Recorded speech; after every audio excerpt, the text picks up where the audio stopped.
on tarnation are you? I see your head up there.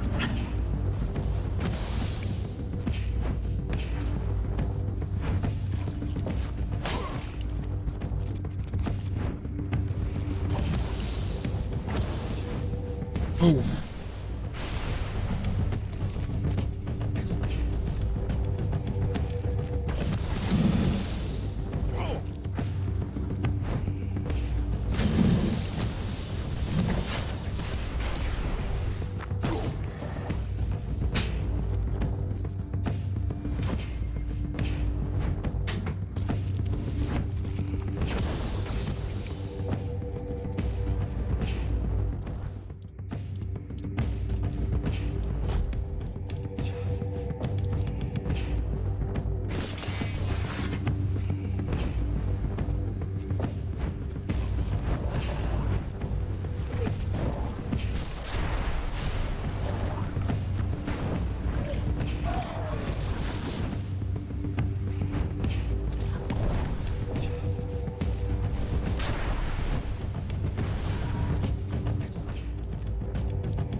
It's a whole new world of hurt in here.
Devil's Snare.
Man, it looks so much better without the fog.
Oh, go away, stinky fog.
you need. A warm meal, a place to rest, or perhaps you're in need of a weapon to bolster your courage as you travel through these dark and troubled lands. I haven't gathered much, but you might find something useful here.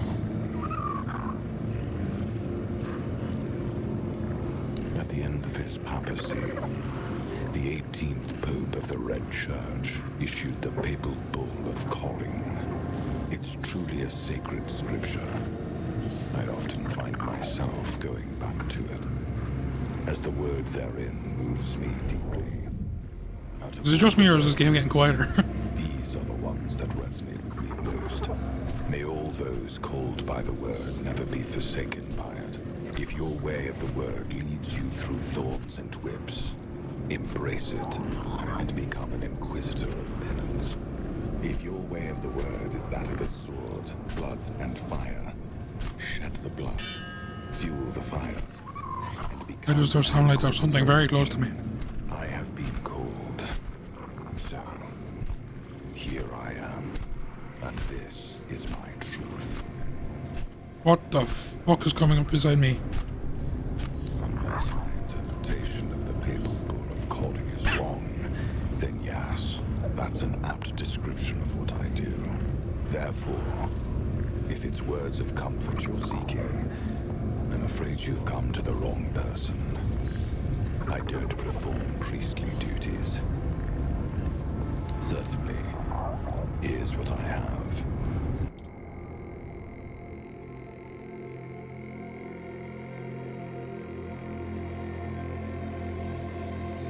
Crystal Crawler.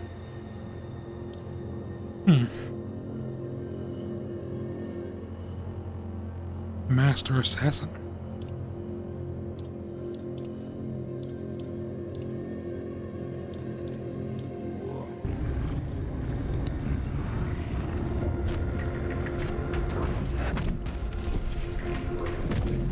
It's you.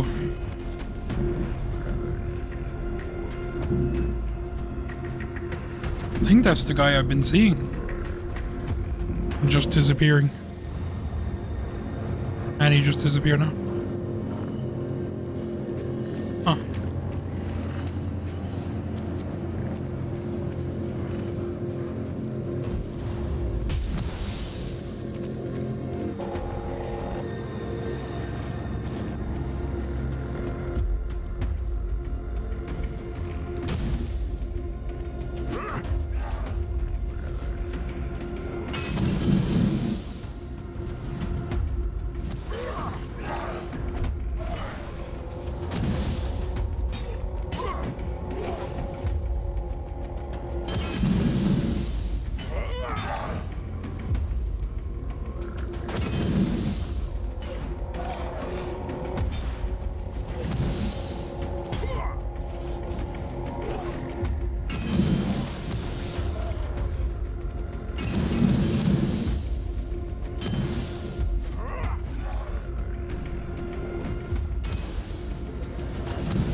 Upgraded corpse eaters.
Oh, bollocks.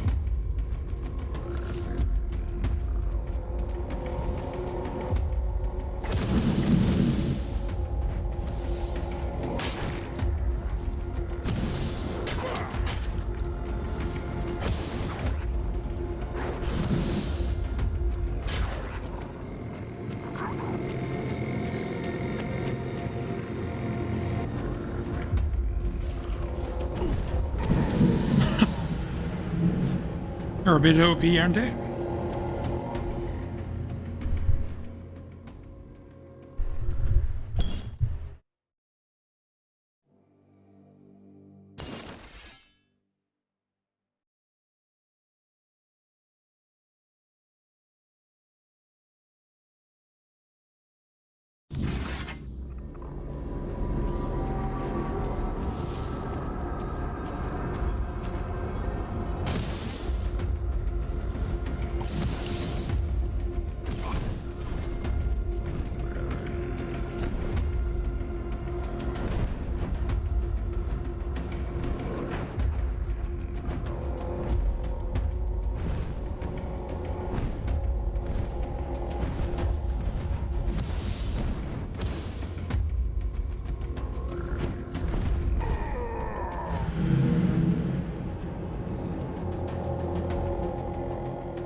Oh, that's not gonna work.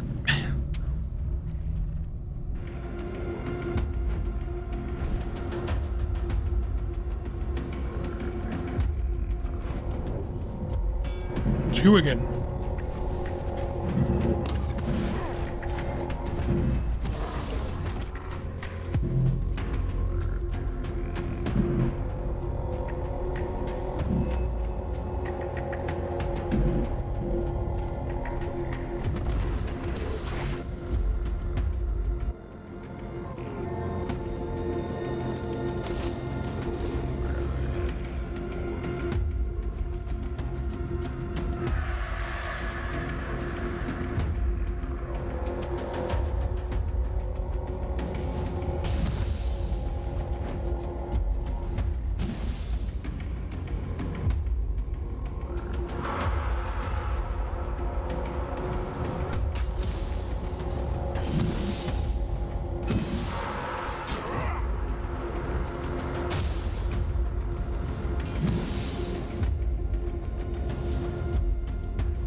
Hey.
Oi! What do you think you're doing here? This is my spot!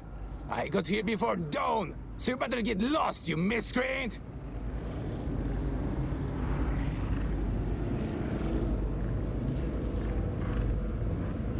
I don't need to explain anything, but you better explain why you're trying to steal my mushrooms!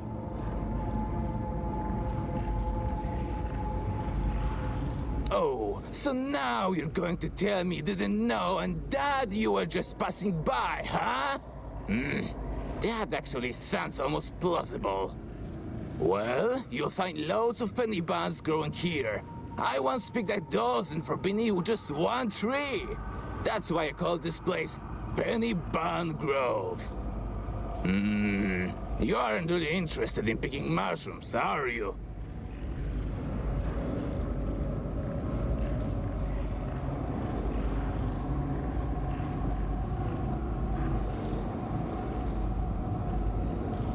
Then all, by all means, go ahead and learn.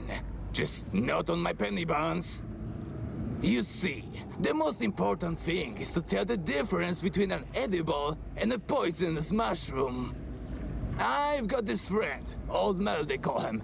He once decided to get some oyster mushrooms for his scrambled eggs. Now, Mel's been picking mushrooms since he was a wee lad, but his eyes had not what it used to be. So instead of oyster mushrooms, it turned out he caught himself some angel wings. He ended up spending an entire day in the privy, almost shot himself to death.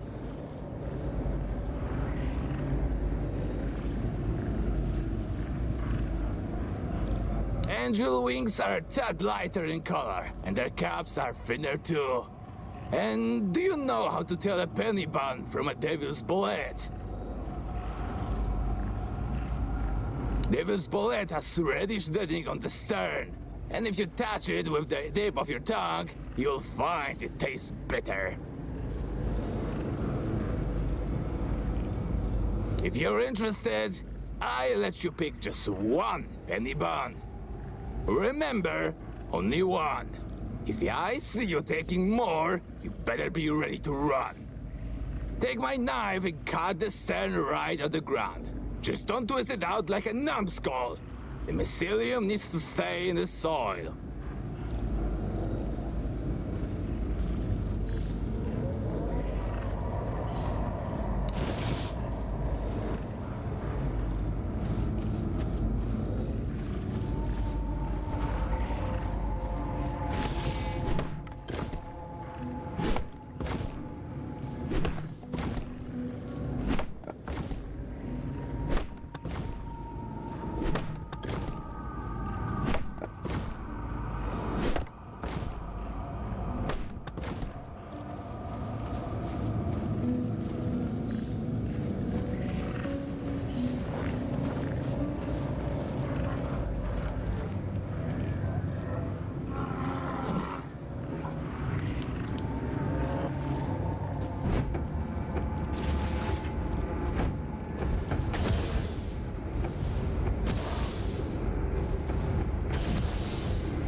Goes there. We'll make short work. You're working. We'll make short work.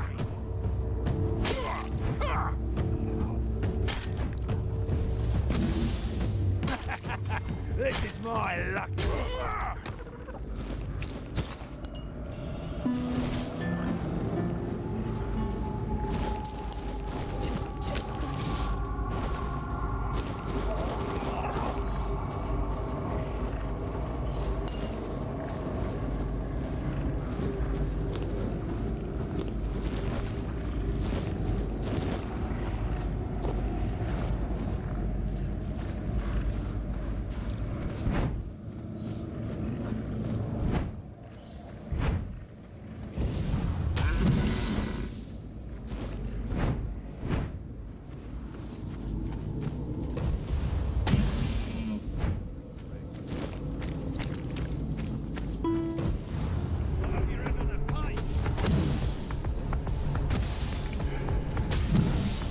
Nothing but a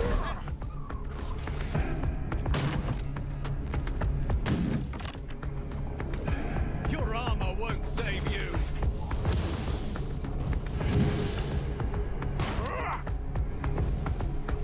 I will be your downfall.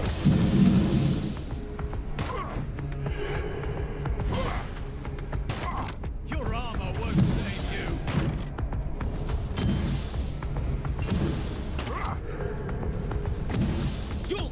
to my sword.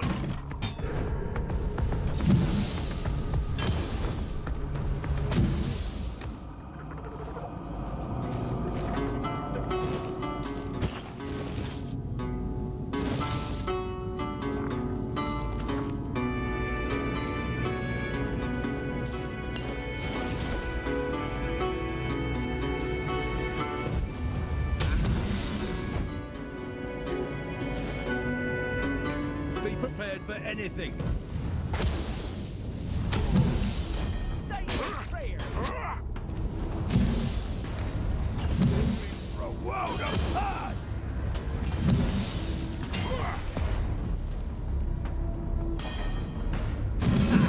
That's all you've got.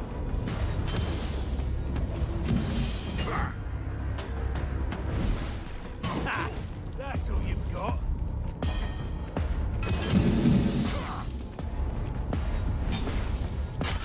You're only making me angrier.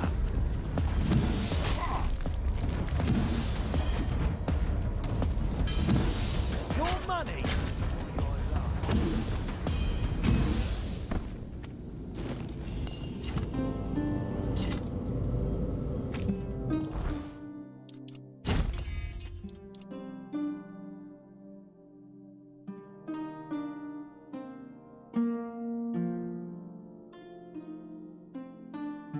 Nice dagger.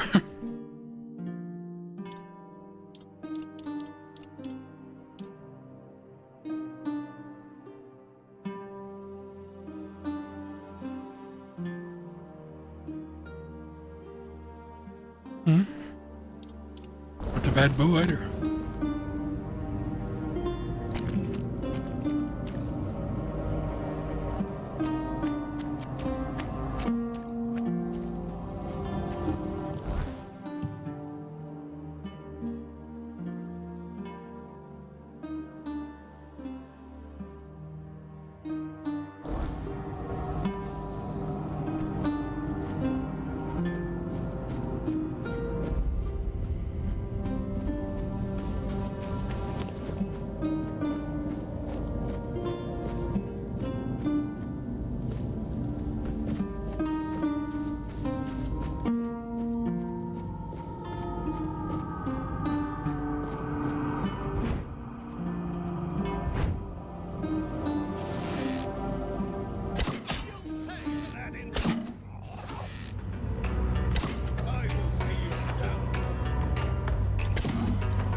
You finally shut up.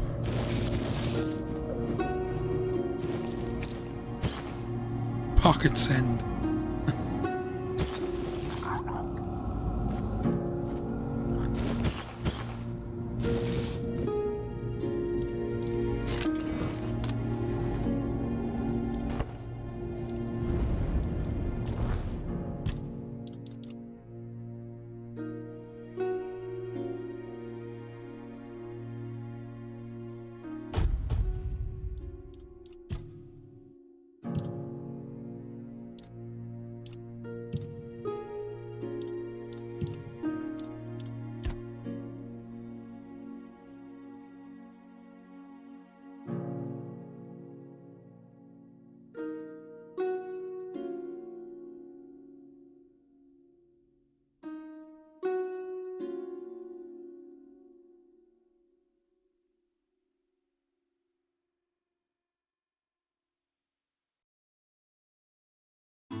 tenfold. Your armor won't save you. Show me what you are made of. I will be your downfall. You'll fall to my sword. Back to your hovel, coward.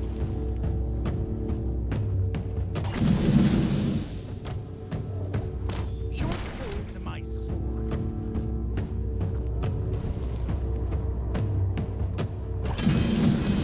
I'll strike you down.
even say that. Someone comes, lights them in here, and then dies on our watch? The people would be at my door with pitchforks.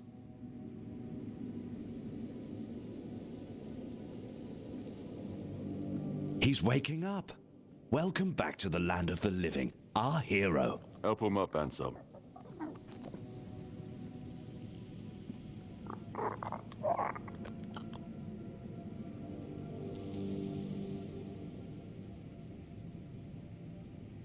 Welcome to my home. Quite a scene unfolded at the Menhir, with you at the heart of it. I can't decide if I'm more delighted or surprised. What was it that made the Menhir react to you?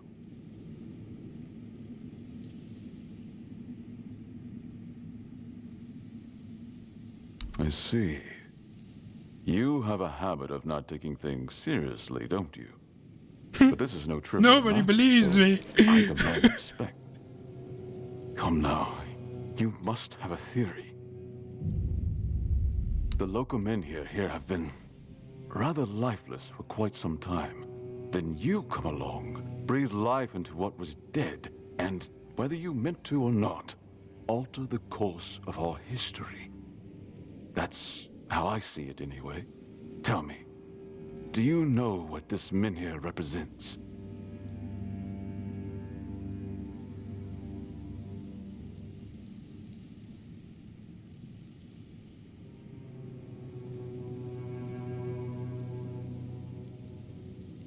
So they say. The Menhirs were raised by Merlin to ward off the ancient mists that burst monsters beyond human comprehension. But none of this matters in our current situation. Here, the Menhir represents something more. For some, it's a symbol of freedom and independence. Strength, if you will. It shows that the people of Quornoct, my subjects, can face any challenge, even at the world's end. And for others, like our guest from Camelot, whom I'm sure you've seen, it's a symbol of power. Power once granted by King Arthur, and therefore by Camelot. And power that has been granted can be taken away.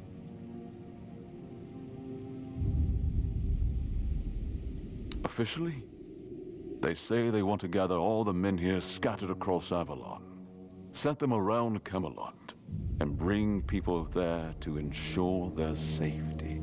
That is, if they can figure out how to restore the power of the Menhirs. I don't think we know each other well enough to speak on unofficial terms. I'm well aware. And now we're also facing an outbreak of the Red Death, which will no doubt influence Camelot's decision on whether to offer my people shelter. But with the Menhir reignited, the people of Quornoct will be even less willing to give up and go to Camelot. If anything, I expect rebellion to break out. And bloodshed is something neither we nor the capital want. I don't know, to be honest. It's not something I could admit publicly, but I feel both sides have a point. I understand the people who don't want to abandon their homeland, and I understand the knights who must face a long-lost terror and find a solution to an impossible problem. Believe me, being a lord in times like these is a heavy burden.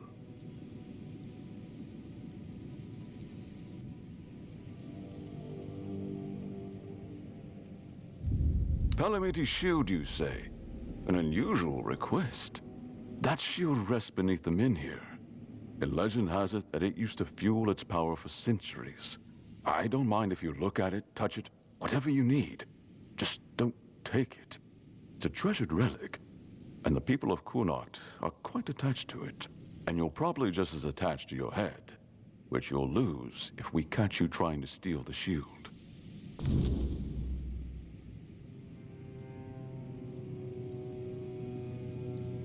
I want you to speak with Dinno and try to calm him down. He's the commander of Camelot's forces stationed in Quornoct, and as you probably imagine, your presence here didn't exactly make his job easier. With the Menhir active again, everything could change. If you need anything, speak to Ansem. He's the one who decides what's worth my time.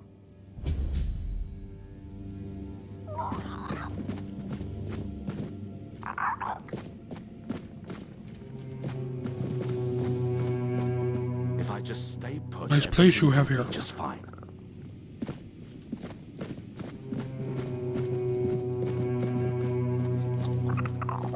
You startled me. Did I? Ah, a new face. I am Anselm, Major Domo to Lord Yvain. Any business to be done in Connacht usually passes through my hands first. From managing the court's affairs to ensuring Connacht doesn't collapse under its own weight, it's my duty to keep things running smoothly. Not an easy task, given the times. And you? What brings you here? Wandering so close to the heart of Connacht's business. You don't strike me as the idle type. Life at court is a delicate dance. It's calm on the surface, but underneath, there's always tension. Managing affairs, settling disputes, keeping the wheels turning. It's not for the faint of heart. Lord Yvain means well, but he makes decisions slowly, too slowly sometimes. Not that I complain. It's a role I've accepted, and one I'll carry out for as long as I'm needed. It's a quiet kind of chaos, but one we must master, for the sake of Connacht and those who call it home. Challenging doesn't begin to describe it. The court is the heart of Connacht, and if it falters, the rest follows. That's a heavy weight to bear. But if I'm honest, it's the plague that keeps me awake at night. I've seen what it does, how it spreads, how it steals lives without mercy. I lost my family to it. The only reason I'm still here is because I was locked away at court while they were quarantined. Since then, protecting this place, keeping it safe, has been more than a duty. It's been everything. Until next time, let's hope you bring good news.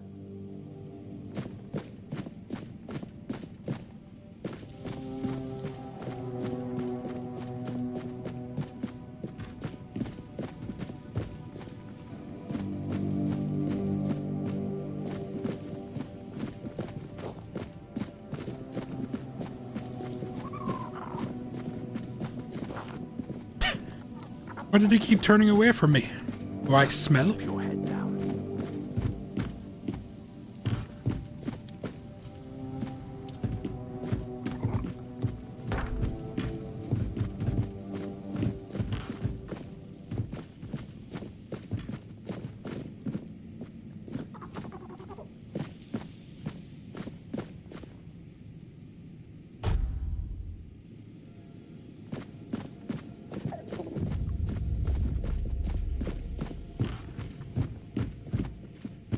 Just keep your head down.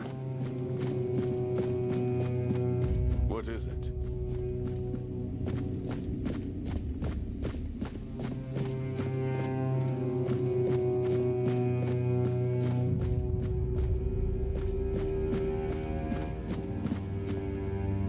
A secret passage?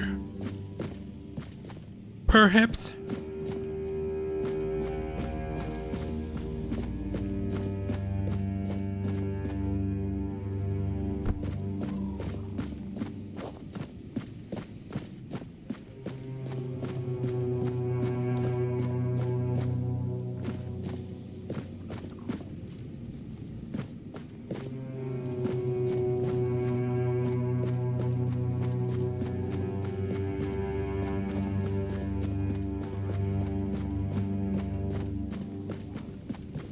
Stay quiet. Stay safe.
You looking for trouble? Oi, you there, Sleeping Beauty.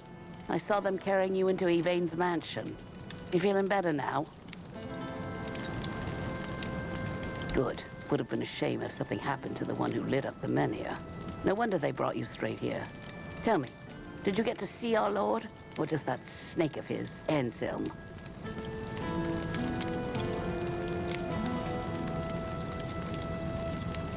Sorry, stranger. I meant no offense. Name's Morag. I'm the innkeeper around here, though, as you've probably seen, there's not much of an inn left to keep. Truth is, I was hoping that, with what happened at the menhir and all, you might have Lord Yvain's ear. Maybe you'd be kind enough to whisper a thing or two into it on my behalf.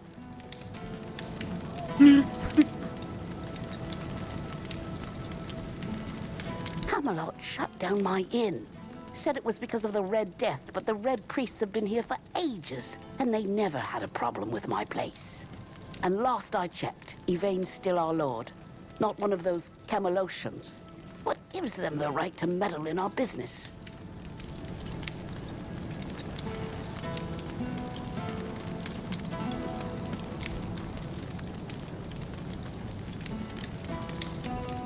Let's kill the whole town. You stranger. All I want is a That's straight just my luck. The least he could do is make Camelot pay me some kind of compensation. Damn bastards come in here acting like they own all of Connacht. I'll wait here for you.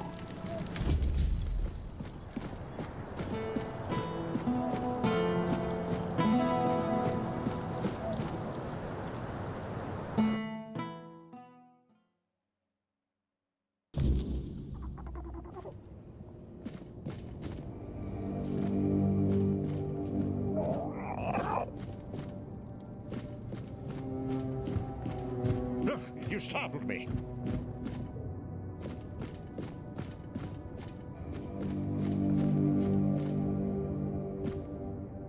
Nice painting. Do you need something? Welcome to my home, stranger. Whatever brings you here, know that the Langfords were always known for hospitality. Even in times like these. Sit down. Have a drink with me. This is precisely what you should expect from the Langfords. This place has seen better days, sure. Used to be full of people. Now no one bothers. Not since things turned sour. But it's still mine. I was born here, and I'll die here. Let those damn Camelocians try and drag me out. That said, do you have anything we could drink?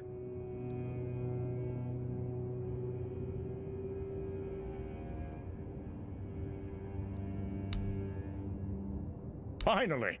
Someone with proper manners. Everyone else around here just takes and takes. I've nearly forgotten what kindness feels like. But never mind all that. Come, sit. Feel at home. What's the word out there? Still cheering and Did you used to be able to cabbages sit while on the this game? world Because I don't think you rots can beneath anymore. their feet? Unless they forgot to put it into the console version. They happened to themselves. Misfortune, betrayal, weakness. By the time it all landed on me, the gold was gone and the doors were already closing. And somehow I'm the one everyone points at.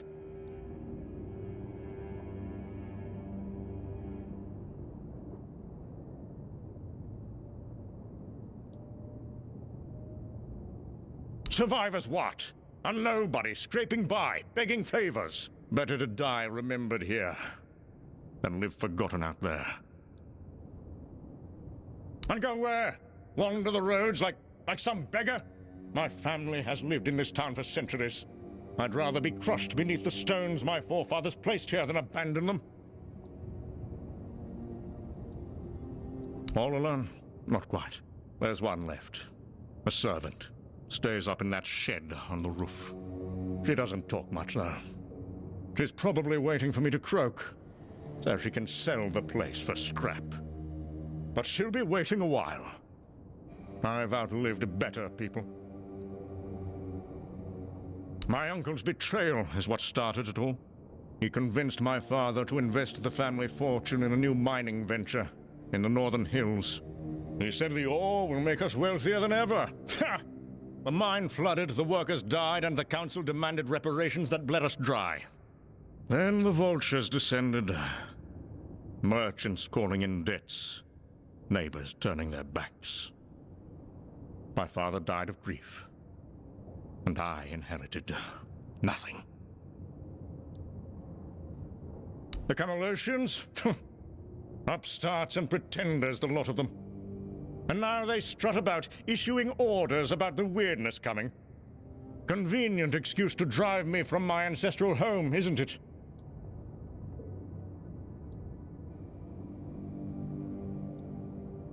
Believe? I've heard tales of the so-called weirdness ever since I was a child. Always coming, never arriving. Just another ghost story they use to control the weak-minded. My grandfather told me how the Camelosians used the same trick 50 years ago to seize the eastern valleys. Danger coming, we must relocate for safety. And look who owns those fertile lands now. I wasn't born yesterday. This house has stood through worse than some mystical threat they can't even properly describe. Leaving already? Well, I suppose that's to be expected. Everyone leaves in the end.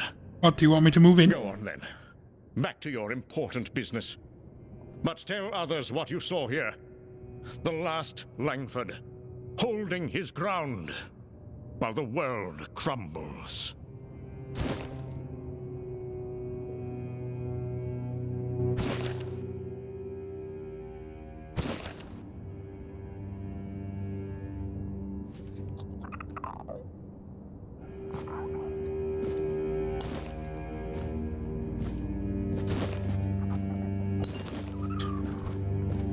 You won't be needing these, yes? Just passing through. Good.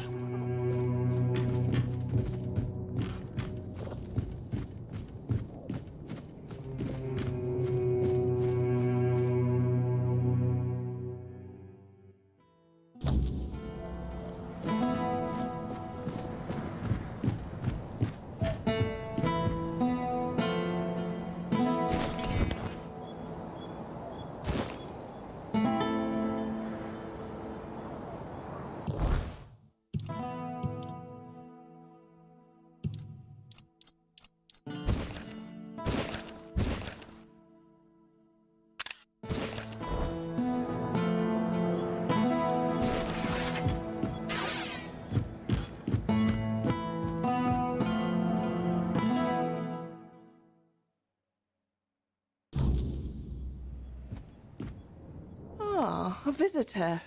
Let me guess. You've been chatting with the last great Langford downstairs? I could hear his booming voice from up here. Always the same stories, the same complaints. This place haunted.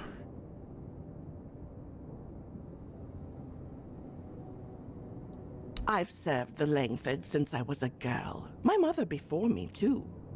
When everyone else fled, someone had to remain. Not out of loyalty to him, mind you. Loyalty to what this house once stood for. So, I've heard he told you about the betrayal, the mine, his poor father dying of grief. You want to know what really happened? There was a mine. That much is true. But it wasn't his uncle's idea to dig. It was his. The last great Langford heir, barely 20 and already gambling away the family fortune in Camelot taverns. The mine was his desperate attempt to recover his losses. He ignored all the warnings, water pockets, old miners who refused to work there. He hired desperate folk who didn't know any better. When it collapsed, 27 miners died, and not a single coin was spent on their families until he was forced to pay up. He blames everyone for his family's downfall, except himself. Sir Senric was a good man. He didn't die of grief. He died trying to make things right. Traveled to every family that lost someone, offering what compensation he could. Worked himself to exhaustion trying to salvage the family name. The night he died, our noble heir downstairs was passed out drunk in the gambling halls of Camelot. Didn't even attend his father's funeral. The Camelotians offered to help. Some lady wanted to pay half of his debts out of respect for his father. The young drunk threw a wine bottle at her and called her a vulture.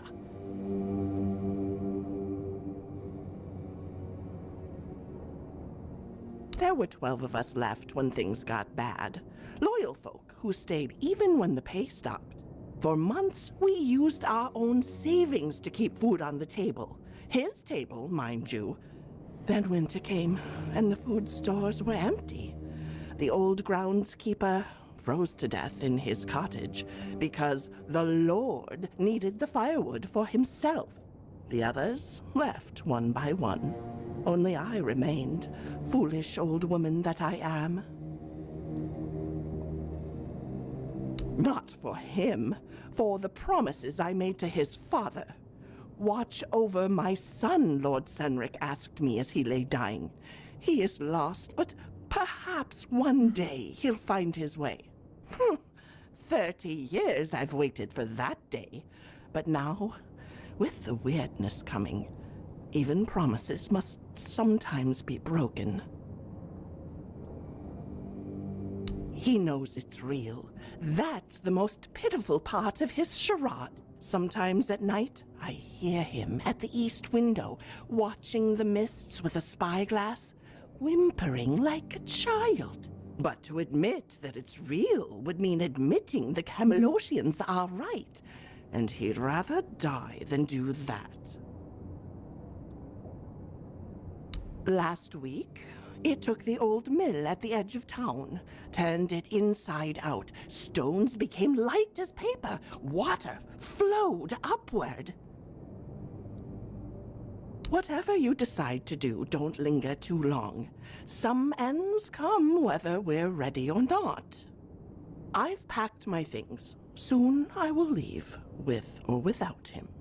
I fulfilled my promise for long enough.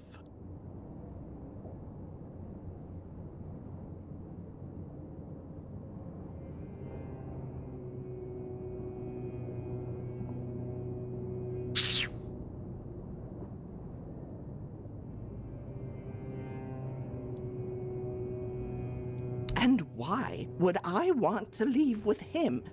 I think I've carried this burden for long enough.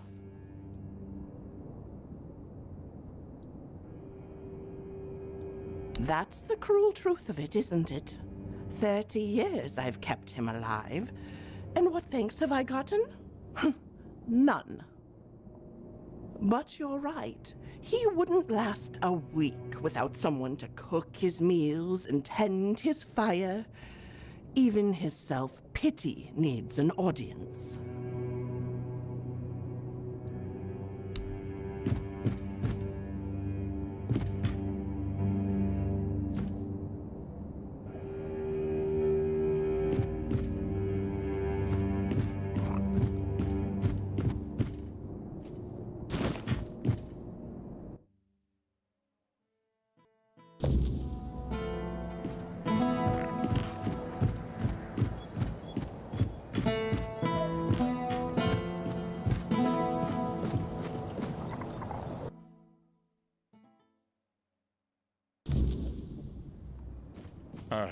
You back so soon? Found nothing worth stealing upstairs, I take it? That old crow. Don't believe a word she says. Been addled for years. Probably told you I'm some kind of monster, did she? Always had a talent for dramatic tales. Not this nonsense again. The Langfords have weathered worse than some mysterious fog. This house has stood for generations, and it will stand for generations more.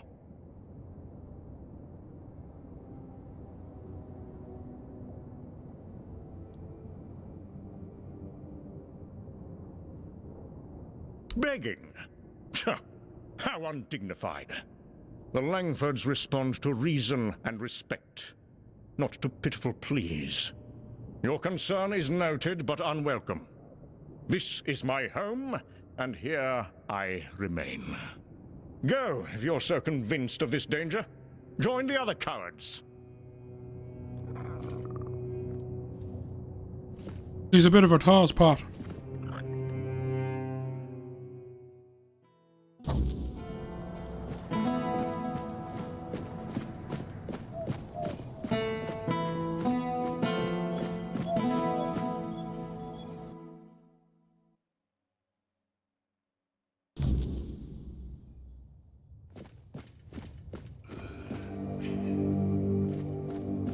What do you want? Who are you? There. You're going to feel better soon. Show the horse! Clink, clink, clink! Move out! 1 foot in front of the other!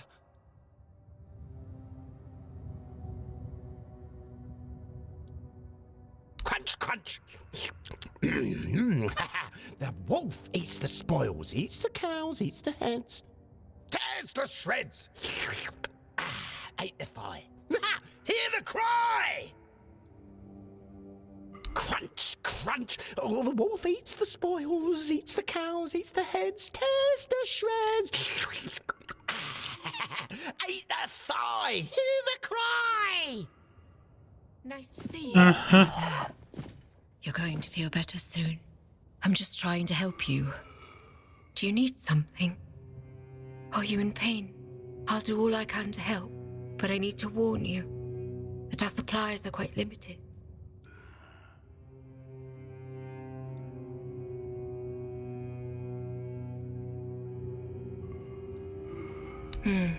Here, take this. I hope it helps. Unfortunately, that's all I can give you. We have to make sure there's enough for everyone in need. Well, actually, the hospital is run by Camelot. I'm just an apprentice to Neonte, the priestess of the All-Mother here in Kunot. But the healer from Camelot is dead, and Neonte spends most of her time at Lord Yvain's manor. So, it seems I'm on my own. Camelot treats this place like a field hospital. To them, it's temporary. Though I suppose that's their outlook on all of Kunot right now. The legate says Camelot simply can't spare anyone else. According to him, one priestess and her apprentice should suffice. And yet, his soldiers are the ones who are supposed to get priority. Even if they only have a blister, I'm required to treat them before a local with a broken leg. Oh, she thinks I have everything well in hand. As if she doesn't notice it, all falling apart. I know I should feel flattered by her trust. But honestly, I'm just exhausted.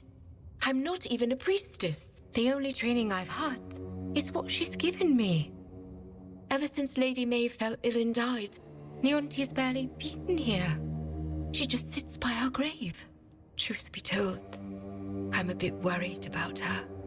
Even when she does come by, she seems absent, and I don't even have the time to go check on her. It is. It really is. The hospital's barely holding on. Camelot pays us a pittance for treating their soldiers. And the villagers just pay with what they can. But I can't make medicine with eggs and chickens. And even if I could, I don't have the time. Some days, I dream that someone will swoop in and take it all off my hands.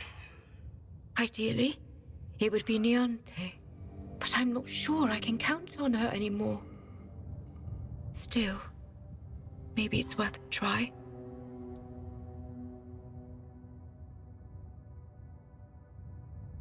There is a patient who won't let me treat him. His name's Wilbur, and he's a difficult case. Most of what ails him is just old age.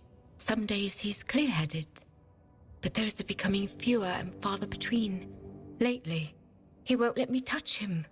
He yells at me, claiming I'm keeping him here by force, away from his family. He's even stopped eating and refuses to take his medicine. Honestly, I'm at my wit's end. I don't know how to help him anymore without scaring him even more. All of Connacht knows that I was marked by the weirdness. It's not as bad as people make it out to be, but some are superstitious. They believe I bring bad luck. When Tainted took me in, there were a lot of whispers, though it got better once I started working in the hospital. Weirdness or not, at least they have a healer. But I'm afraid that in Wilbur's head, I've become some monstrous figure, keeping him prisoner. You can try, if you'd like. Maybe he'll trust you more than he trusts me.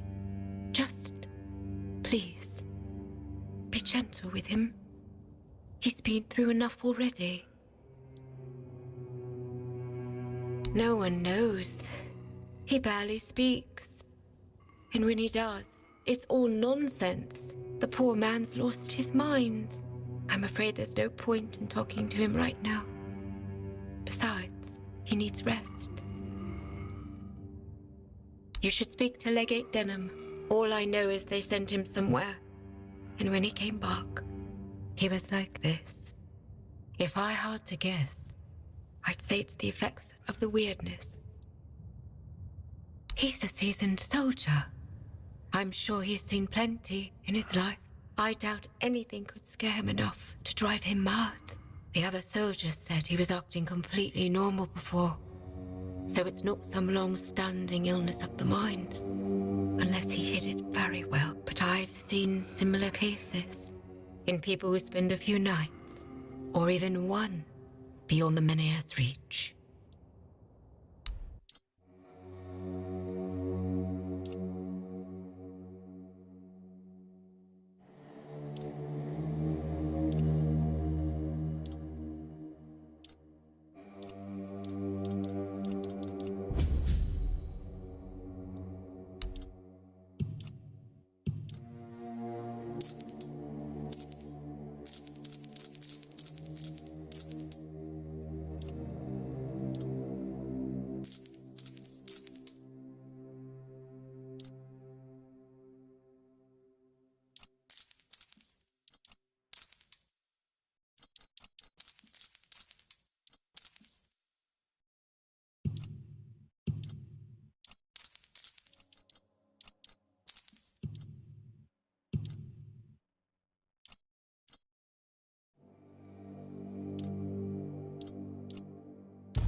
Help a soul out on your journey, will you? Have you come to offer aid? Or do you stand among the wounded? If so, do not let fear grip your heart. Your time will come. Trust the will of the word, and you shall shine.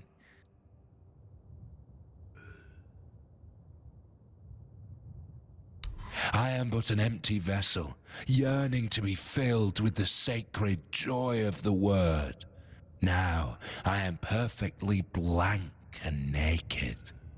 Alone I lie in this cold place, silently watching, patiently waiting. But soon, all shall be perfectly splendid. I have been marked, a gift given to me so that I may pass it on. Tell me, do you wish to become a hollow shell, an obedient corpse, able to hear the voice of the one who guides us to the final act?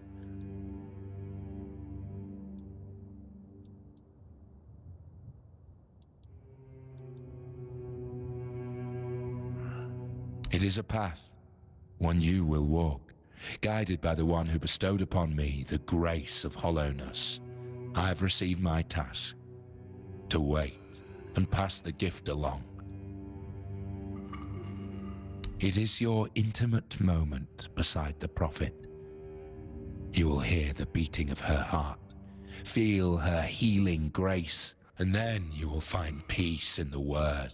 At last we shall rest, sister. We will finally rejoice.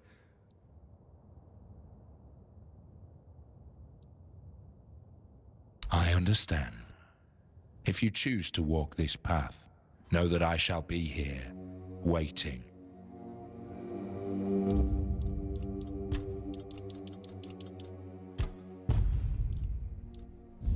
I have been waiting for you.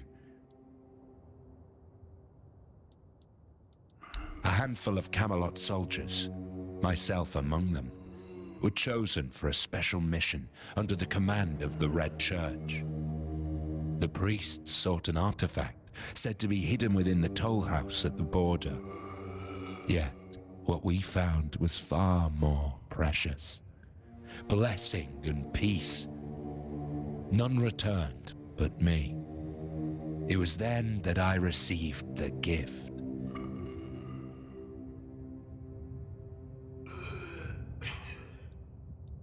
I have heard the tales of the Red Priest's brutality, and I have witnessed it myself. Their methods are harsh, yes, but tell me, what better way is there to cleanse the flesh, to hollow the body, and make room for the word's glory? We are not perfect as we are. We must be bent into the proper shape. So it is decided. This brings me great joy, sister. It will take but a moment. Literally says brother on the thing. You will feel no pain. Now, go to the place where I first set foot on this path. There, you will find the one who shall become your shepherd. Soon, you will be reborn.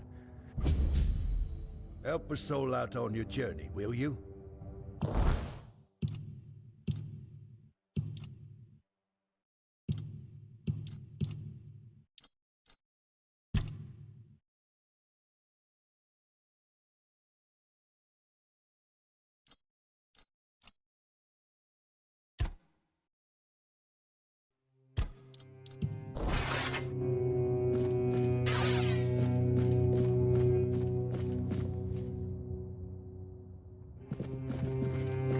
You're helping that jailer with the weird face, are you? Might as well throw me in the stocks then. I ain't going down peaceful, that's for sure. I want to go to my family.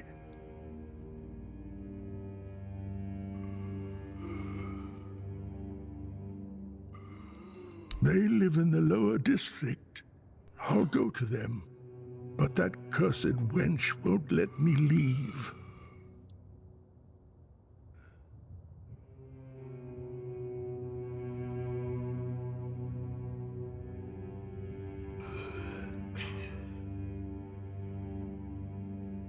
Bollocks.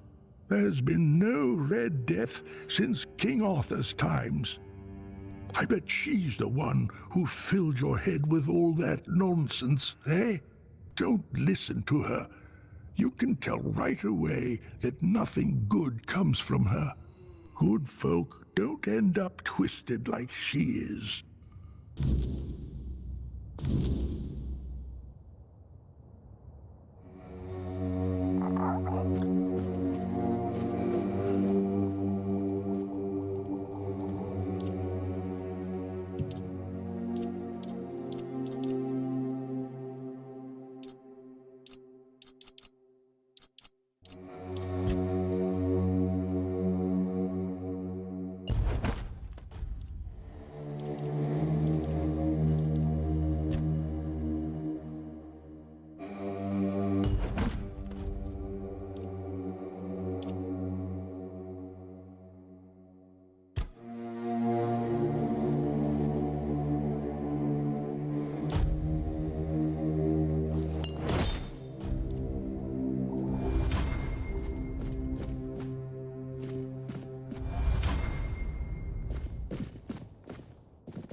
Sick.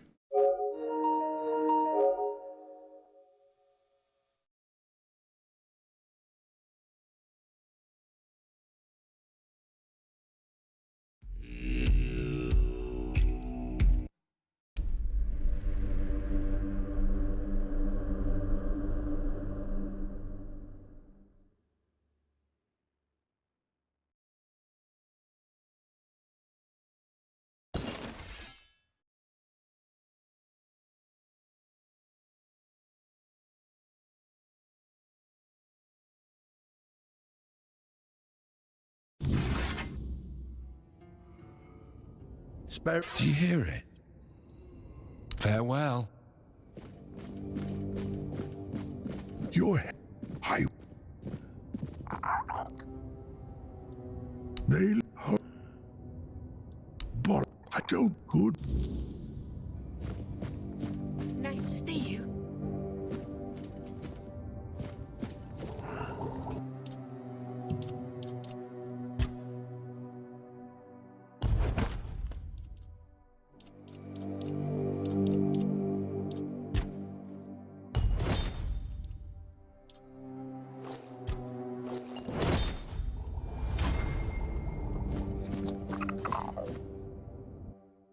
Uh-huh.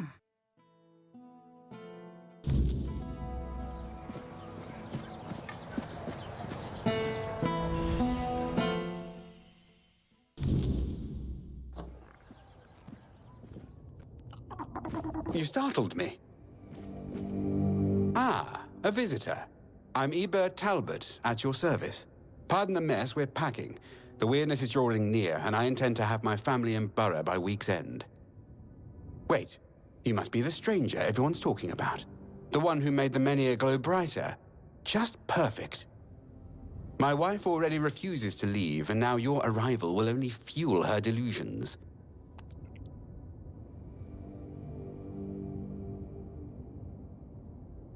Family legacy, ancestral home, take your pick. Her family has held this estate for generations. My wife can't see reason. She believes Lord Yvain will find a solution. Ha! That man can't decide what to eat for breakfast without a committee. They're our best hope. And if they take the Menhirs from all across the land and dump them all in Camelot, well, one final sanctuary is better than scattered outposts falling one by one. Will it be crowded? Yes. But I'd rather my family live in discomfort than die in luxury. They know what they're doing. I trust them more than this dying town, and definitely more than our Yvain. A weak man bearing a great name. His ancestors were a great house. Legends say Palamedes stood firm against Arthur himself. Yvain can barely stand against a stiff breeze. Multiple times, I've attended every meeting, presented rational arguments, offered to fund transportation for those who cannot afford it. Yvain listens politely, then does absolutely nothing. The sensible ones have, and now only the stubborn remain. That includes my wife, of course. We should be ready to depart at a moment's notice, yet my wife still refuses to pack a single dress. I won't leave her behind, but I cannot stay and watch the weirdness take everything I love.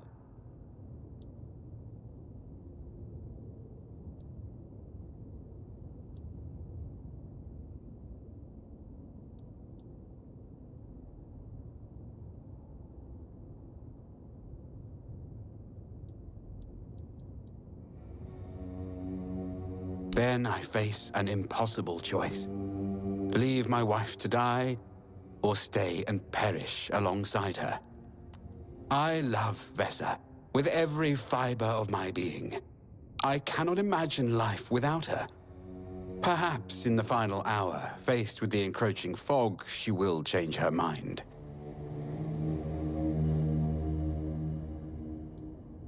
You would do that? I'd be most grateful. Vesa respects new voices than my endless nagging. If you could convince her, I would owe you a considerable debt.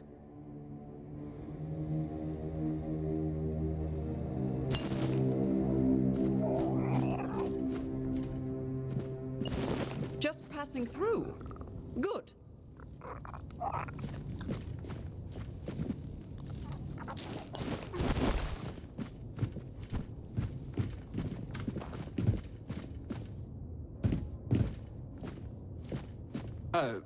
You need something? Welcome. I am Vessa Meredith Talbot. Please ignore the crates. My husband's doing. He insists on preparing for an evacuation I won't join. 4 generations of my family have lived here. The wordness may take it from me, but I will not abandon it willingly.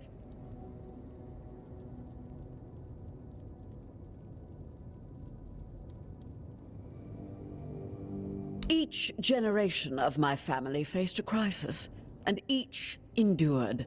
What message does it send if I'm the first to abandon our legacy? Eadbert has always been cautious, but there are times when caution becomes cowardice. The Menhir still stands. Lord Yvain still searches for solutions. And I've heard that the Menhir responded to you. If such miracles are possible, why surrender before the battle is truly lost? I believe nothing is certain until it occurs. Hope remains while the Menhir stands. Lord Yvain carries a heavy burden, and he's looking for balance. He's searching for a solution that preserves both our people and heritage. His heart is true. Well, at least that's what I chose to believe.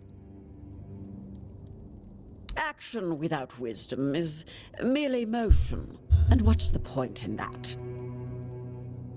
I know. That's what makes this difficult. He trusts what he can see and touch. Gold, contracts. He struggles to believe in possibilities beyond immediate danger.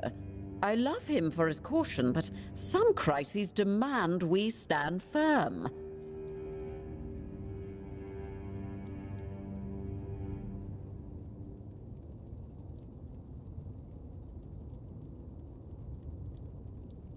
Eadbert would never abandon me. We've been married 20 years, and he never gave me a reason to think he could do such a thing. Still, I see the fear in his eyes when he looks toward the horizon. The wordness terrifies him in ways I cannot fully understand.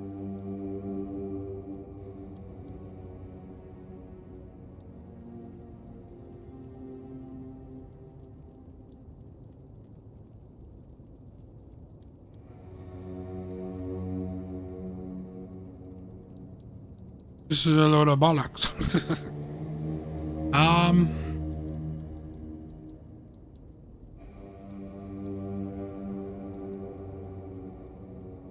I mean, she's right in some ways and wrong in others. Weirdness might not take this place.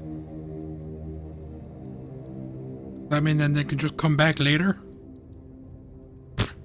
Well, my grandmother once told me that legacy lives in bloodlines, not stones. Perhaps I dishonor their memory by clinging so rigidly to walls and earth. But the Menhir reacted to you. And you're an outsider. You must have seen the wordness yourself. Tell me, truly, what would you recommend? Should we stay and fight for our heritage, or flee like Eadbert wants to? Ah. This stuff is... Stats!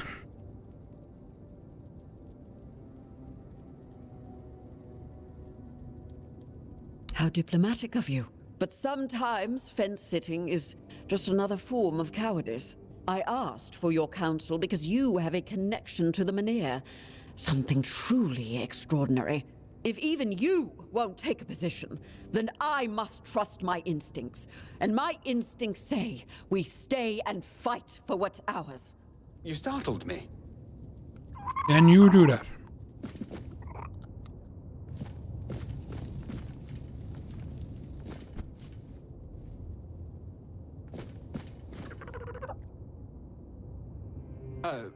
You need something? I should sit on my fence.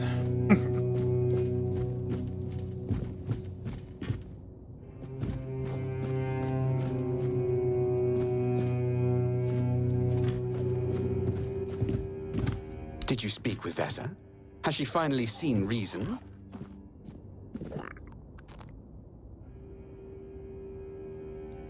You think we haven't talked?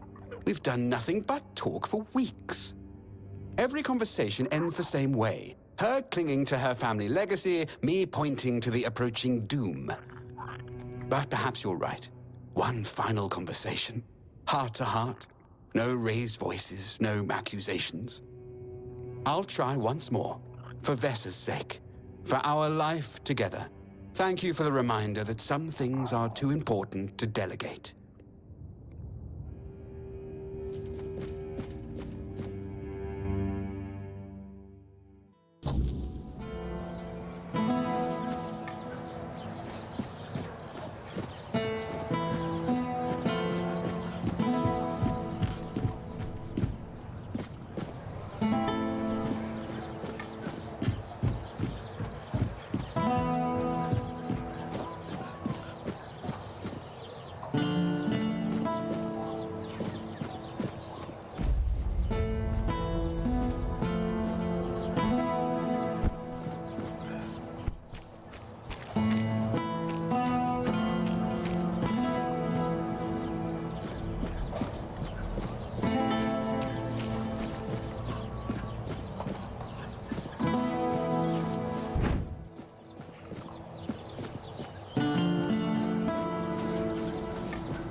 I didn't mean to be a bother. I'm really sorry.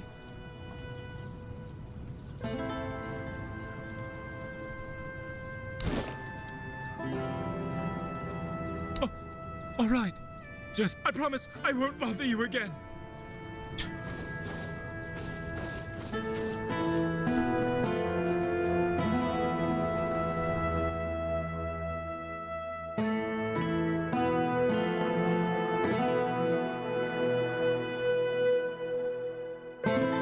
A new house. 50,000.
Spare a coin.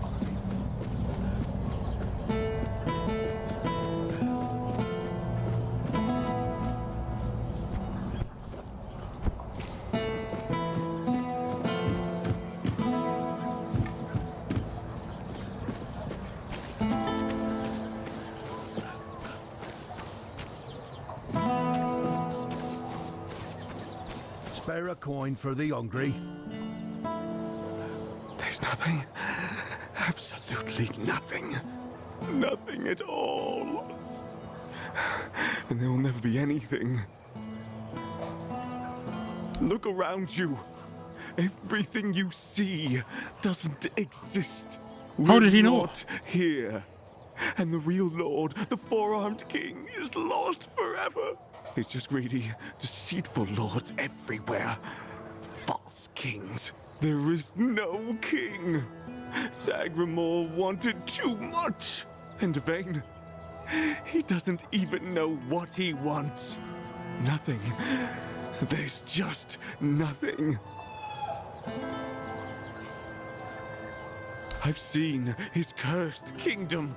I've seen it haunt my endless nightmares. A kingdom now forgotten by all. An apparition that should never have existed. I saw it. He made them kneel and cry his name. Sagramore! Sagramore! Sagramore! Present but absent. Always absent. Always uncertain. Kunark is doomed, as is Yvain's entire bloodline. Gold. Ah, yes. Gold. The true nothingness. You're welcome.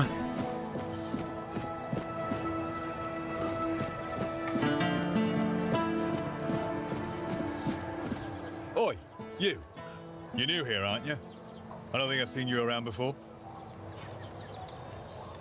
Ah, no, sorry. It's just that we don't see many new faces around here. Just us and the locals and, well, if you haven't noticed yet, they're not the friendliest bunch. Do they? Then maybe we're all just sick of looking at each other. I'm sure they're not all bad. This must all be quite hard for them. But it's not like I want to be here either. I've got a pregnant wife waiting for me at home, and they won't even let me buy a book for her. Yeah, about birthing and labour and whatnot. It's going to be our first, you see, so my wife's worried sick.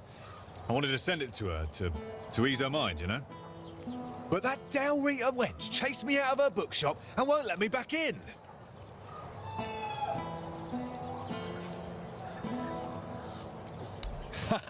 I know, right? And here I thought I'd seen everything. I was sure they didn't even know how to read.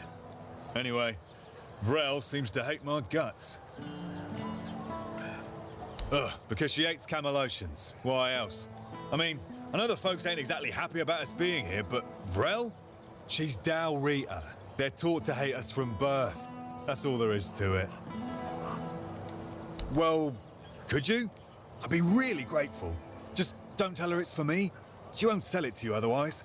Please, I'll pay you back. I'll even throw in something extra. Please, for my wife. Oh, thank you. You're a lifesaver.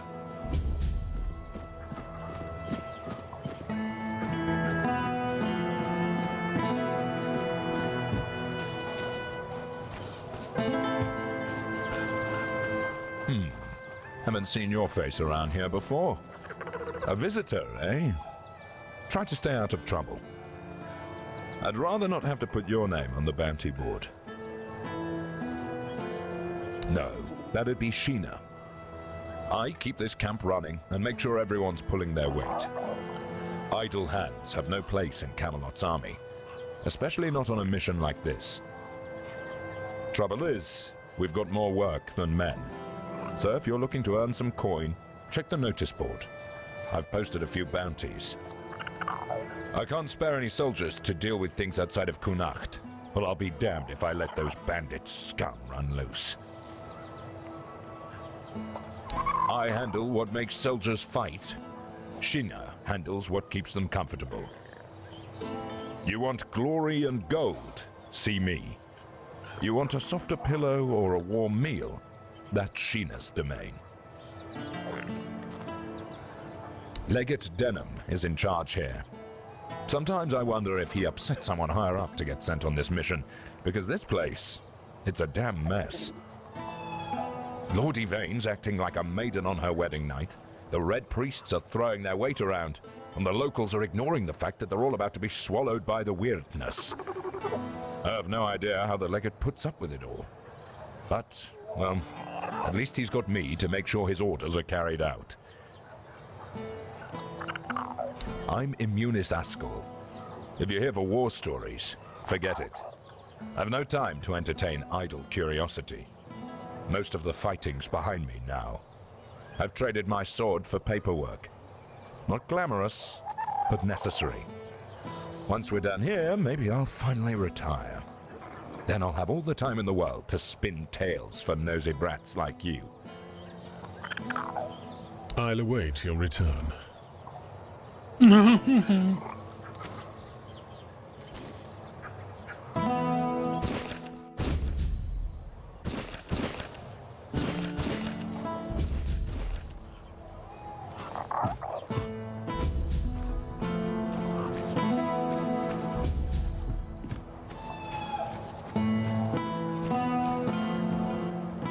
Ah, here's our troublemaker. You've really caused a stir around here with that spectacle in front of the Menhir. I had everything in order. The cart was ready, and people were all set to move to Camelot. But now, you appear out of nowhere, and suddenly a dying pile of stones lights up like a bonfire. That's bad. That's very bad. Firstly, because now I have to write yet another report to Camelot that we're going to be late, and that they need to send us even more supplies. Secondly, you've somehow reignited the Menhir, and this has reignited people's hopes that they can stay. And that's dangerous. And before you ask why it's dangerous, take a look around town. The recent Red Death outbreak took its toll, and I'm pretty sure things are just going to get worse and worse. But you should be thankful to them. Their hopes are the only reason we haven't locked you up for sabotaging our initiative.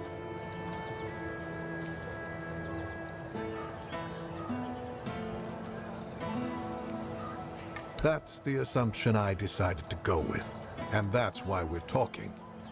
Perhaps there's still a chance to sort out this mess. You can go tell Murig that your presence doesn't change anything about our deal, and that you are unwilling to help with his endeavors, whatever they may be. And if he doesn't listen, play along, but come back to me when you learn what he has planned.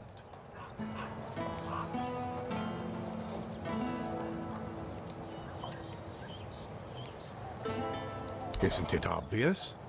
For the safety of all the residents of Avalon. Only by gathering the Menhirs in one place and reigniting them will we be able to keep ourselves safe from the weirdness. Avalon's population has significantly declined over recent years. We're on the brink of extinction, damn it. That's why we need to stick together, to take care of each other. Only Camelot possesses the necessary infrastructure to establish the right conditions for its people. If they remain here, they will die, either from the weirdness itself or from the horde of monsters it spawns. And there aren't enough soldiers here for their protection. You must know that I didn't come here just to obey orders. I truly believe that this is the only way to save everyone on Avalon. Then at the very least, we'll have bought some time for those wiser than us to think of an alternative solution. Perhaps we will invade Tuathan, like in the glorious old days. Or perhaps someone will find a way to free the derelict fleet, allowing us return to the homelands. I don't know. But there's one thing I'm certain of, and I'll repeat it as often as necessary. Only by standing together can we overcome the weirdness. Scattering our people across the island is the worst solution, and it's a sure path to our ruin. Murig, who apparently prefers to be called Maggot, is a druid, even though he may not look the part. And druids are the only ones who know the rituals necessary to ignite the Menhirs. Due to bad luck, or more accurately, the decisions of my superiors, our options for druids are limited. That's why I'm forced to work with Murig, and Prophet be my witness, neither of us is happy about that. But I'm no fool. I know that what happened in front of the Menhir might make Murig consider double-crossing us. He'll try to find a way to reignite the Menhir so that it could stay in Kunnak despite our agreement. So, if you ever find out what he's planning, if he ever asks you to fetch something for his ritual, you make sure you come to me first. If only it were just one. Sorry. You're talking about the poor man in hospital, right? He's a scout.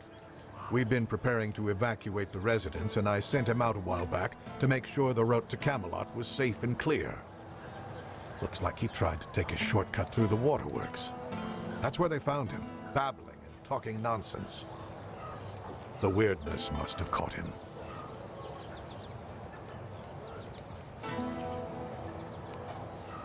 Pray to the All-Mother.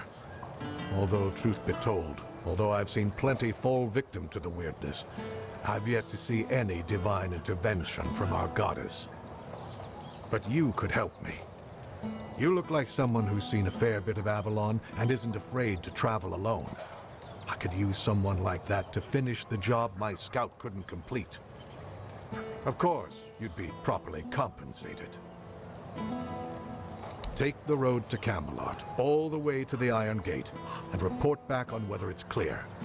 Handle any smaller threats yourself, and tell me about any larger ones. The sooner the better. Think you can manage that? Great. Head out then. No need to write a report. Just come see me when you're back. I'll await your return.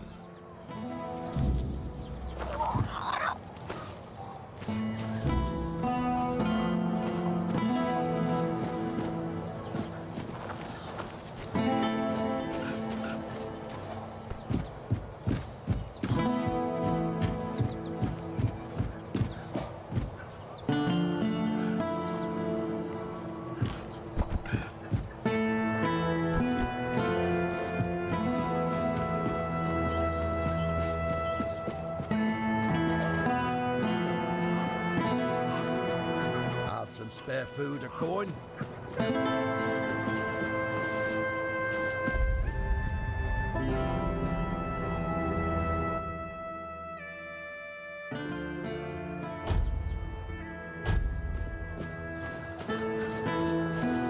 You doing okay? Hello there. Looking for solid, affordable gear? You've come to the right place. Ah, but where are my manners? I'm Alwyn. And you, my dear stranger, look like you're in dire need of a resupply. Well, the Menhir doesn't seem to be on the verge of dying anymore, and with the Camelosians around, business is booming. The longer they stick around with nothing to spend their coin on but our stalls, the better for us. It's a bit of a shame I'll have to delay visiting my brother at the Horns of the South, but he'll understand. He always says he can't leave his stall for even a single day.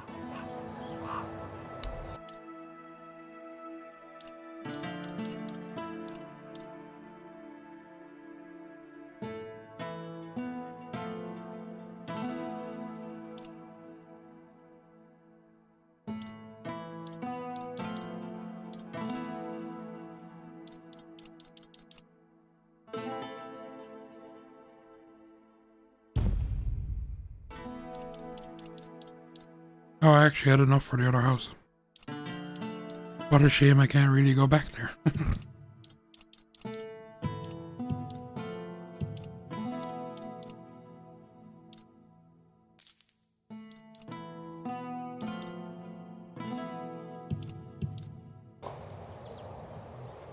What brings you this way? Welcome! I haven't seen you around before, but since you decided to visit, I can tell that you have excellent taste. One day, a friend of mine asked me if her new dress looked good, and I told her, you have excellent taste. She was tickled pink and said, oh, do you really think so? And I said, absolutely. After all, you came to me for advice. Now, let's get down to business. My name is Osmond. If you're in need of a bow or some arrows, I'm here to explain everything and offer you some advice. No, Good advice is always handy, especially when it comes from someone experienced. And believe me, when it comes to archery, I'm not just an expert. I'm beyond that. In fact, I'd be surprised if you found anyone on Avalon who knows more about it than I do.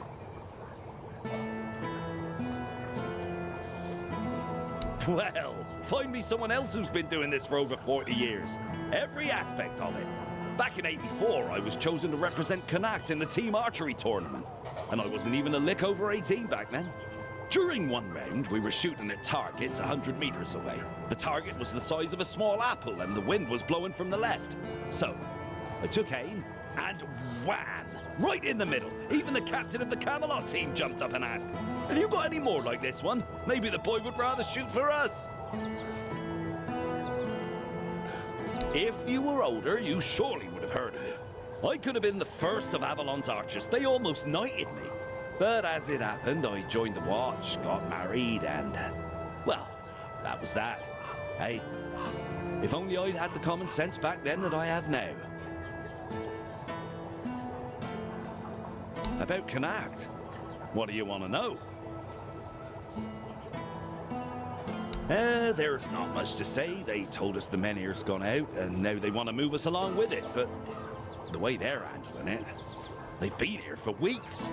If I were in charge of the Camelot troops, we'd have been done in 3 days. He's a good man, but that woman of his, oh, mother preserve me. She once set herself on fire along with half the mansion. Yvain nearly lost his life trying to save her. Honestly, I'd have just let her burn. She wants to go up in smoke, be my guest. It's a shame about the mansion, though. I was born here, and I've been shooting a bow ever since I was a wee lad. Even as a nipper, I had better aim than boys 5 years older than me. Around 81 or 82, I remember being allowed to practice with the adults, even though I was only 14 or so. One time, our master, we called him Uncle, gathered us in a meadow. He said, "Lads, we're gonna have a contest. Whoever shoots the farthest gets a honeyed apple and a beer from me." They were shooting and shooting, but I just took one glance, aimed, and whoosh. My arrow flew half again as far as their farthest shot. 300 meters easily. So they turned to me and went, "Come on, Osmond, we can't compete with you. You always win." Osmond, you always win. That's what they said.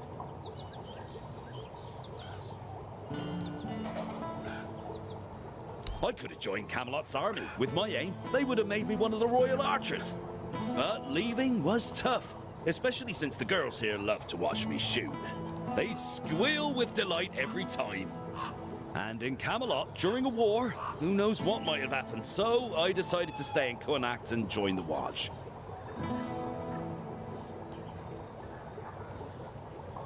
In the Watch, I taught others to shoot. Some of them loved those lessons so much they kept practicing even after sunset. So I'd ask them, "What are you doing here? You can't even see the target." And they'd reply, "Oh, but the lessons with you are just too short, and we're really excited about archery." I kept participating in tournaments. People often bet against me, claiming I couldn't hit a bird in flight or a birch as thin as 2 fingers. I usually came out on top, earning a decent amount of money. But somehow it all just vanished over time. Then I quit the Watch and began trading in top quality bows and arrows. That's all there is to know about me. Oh, and I have an adult daughter, but I'm not sure if she's still around. She left Connacht and we lost touch. Gossip is for women and innkeepers. You should see Morag for that. She's both. She's a good one. About 3 years ago, I helped her fix her roof because her husband had died, and there was no one else to do it. She still mentions it. "Osmond, you fixed that roof better than any roofer could." She tells me that every time she sees me.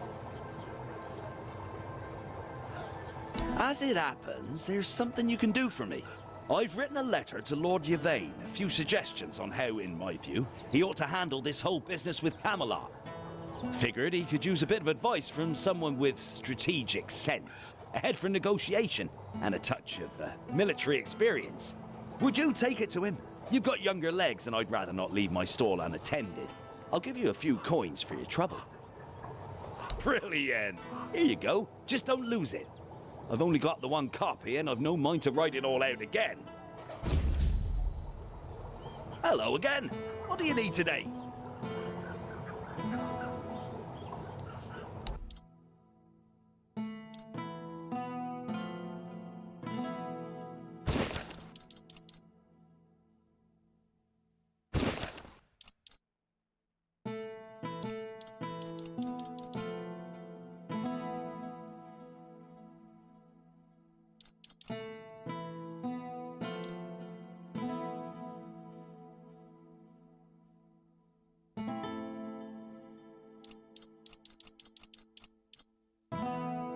I envy you. If I only had access to bows like this when I was younger.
Oh, forgive the mess.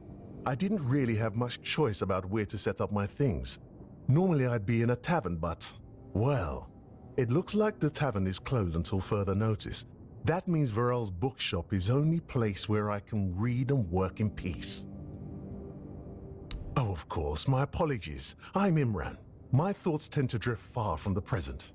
I'm a scholar of sorts, though not the kind that hides behind walls of parchment. My calling is to seek out traces of what was lost. Ruins, relics, anything older than old. And yes, I'm a Pict. Not many of us wander these lands, I know. Staying in one place isn't exactly in my nature. So I travel, I learn, I dig through the bones of the world hoping to find something more ancient than mankind.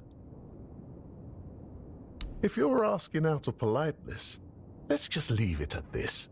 I thank you for your interest, but I won't give an answer. Trust me. I could talk the hind leg off a donkey. No need to waste time on such things.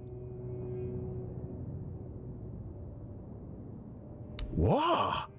That's really kind of you. So, thanks to Varel's generosity, I managed to get my hands on a certain book. Well, once a book. Now it's just a pile of loose pages. However, these are some truly fascinating loose pages. They're the writings of a Dalariata scribe from nearly 6 centuries ago. Incredible, right? But what's even more astonishing is the content. This man describes encounters with people who knew nothing of King Arthur or the homelands. Nothing at all. Do you understand what that suggests?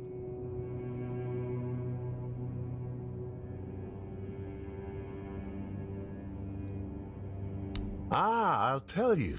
It's so exciting. I suspect Avalon may have already been inhabited by a race similar to us, long before our arrival.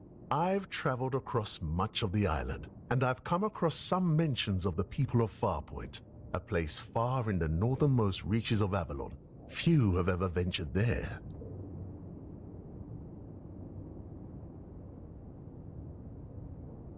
Perhaps the weirdness started to gather and ruin their crops, or made hunting more dangerous. Or maybe it was some sort of conflict that forced them to seek a new place on the island. Or perhaps they simply had a nomadic spirit. It's hard to say with the scraps of information I've managed to gather so far. And so, my friend, here we are, staring down the question, or rather the flood of questions that wouldn't leave me alone. Many Picts I've known have prolonged contact with the weirdness. I thought it was just them, a bunch of lunatics, who first dared to embrace that strange force. And what if it was the first men who knew how to live alongside the weirdness? And think about it. If we could uncover how they did it, the possibilities would be endless. It could change everything. For now, I'm trying to pull together more valuable information from these writings. But honestly, I feel like I'm hitting a wall. I won't uncover anything new just sitting here. And unfortunately, I'm stuck here for the time being. I got injured on my way to Connacht, and I'm not quite back to my full strength yet. Oh, don't worry about that, really. It's more of a, let's call it an occupational hazard rather than an actual ailment. I have to give myself some time and everything will settle back into place. I'll be as fit as a fiddle, or whatever it is you say here.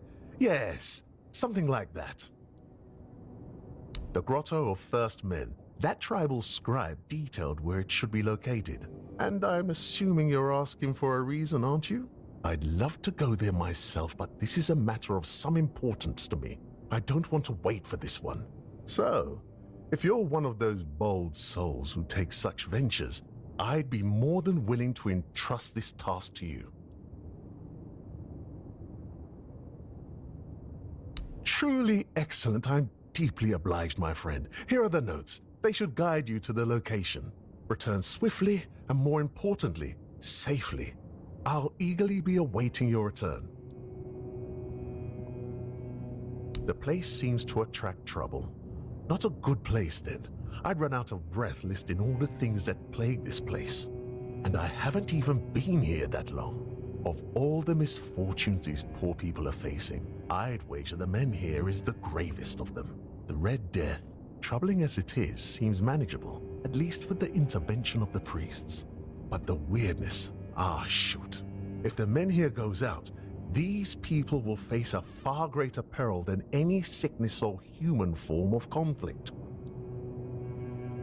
I heard she was a Dalariata who runs a bookshop in Connacht. I was a bit apprehensive about meeting her. I thought I'd find someone overly rattled and stripped of her own cultural heritage. But Varel, she's different. And I admire her work that she even bothers to do it. Sometimes, it feels like people have lost all interest in discovery, whether it's the kind found in verses or the kind waiting out there in the wide world. Farewell. Remember to take a good map.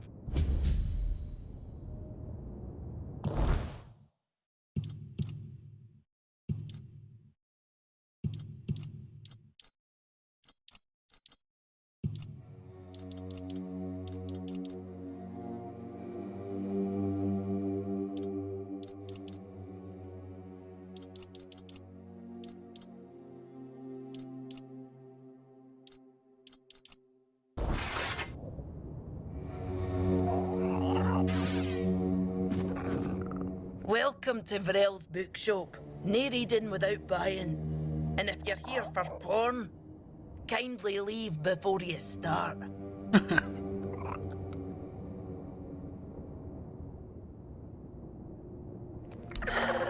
Aye. Look, I don't begrudge anybody their reading habits. Each to their own. But some things should be kept private. Aye. Not only can I read, I can even make recommendations. Imagine that. So, if you have a joke to tell, don't bother. I'm pretty sure I've heard them all.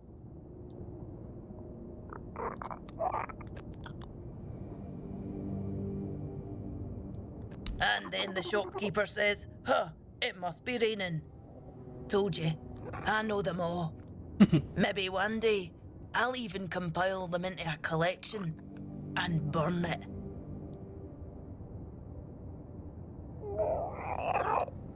This shop belonged to my late husband. We met on the road. I was a mercenary hired to protect the caravan.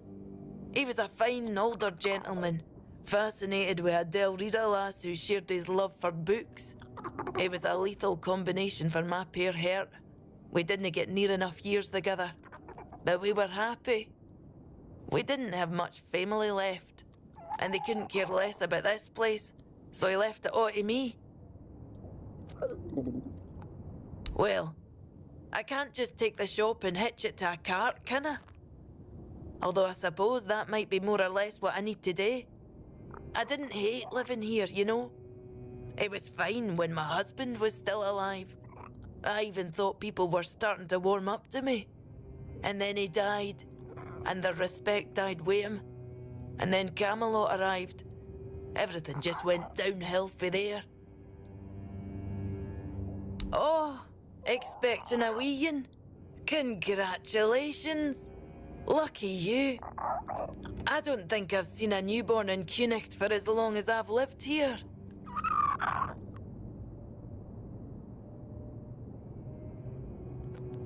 Wise of you to prepare yourselves. I think I have just the thing for you. The Temple of the All-Mother issued this book to instruct their priestesses in midwifery. Speaking of which, if you want some practical tips, you should ask Nianti. She might still remember how to deliver a baby, although I wouldn't bet on it. So, when's the baby coming? Is that so? How about you tell me the truth? Oh, is it now? Well, well, well. And why can't he come home and buy it himself?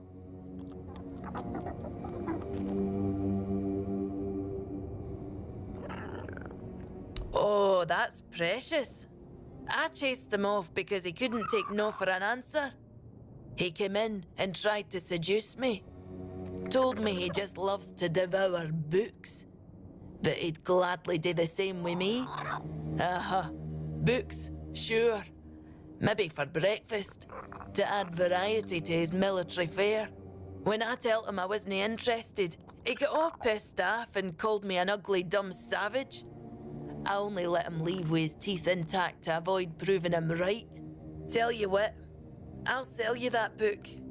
But fair warning, I'll be sending his fair wife the story of Giron the Unfaithful, with a special edition forward for me. Deal?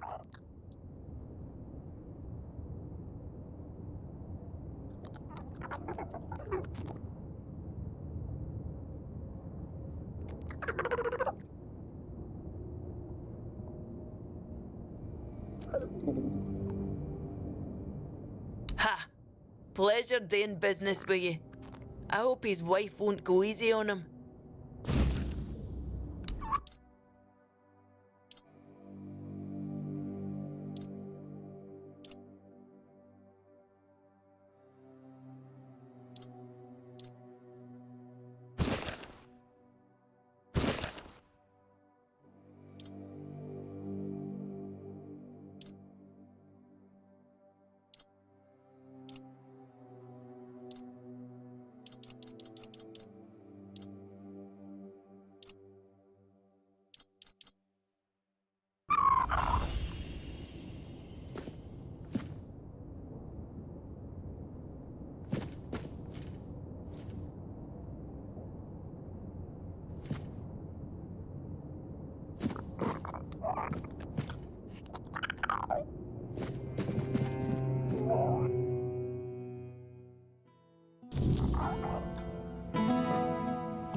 Nice to see you.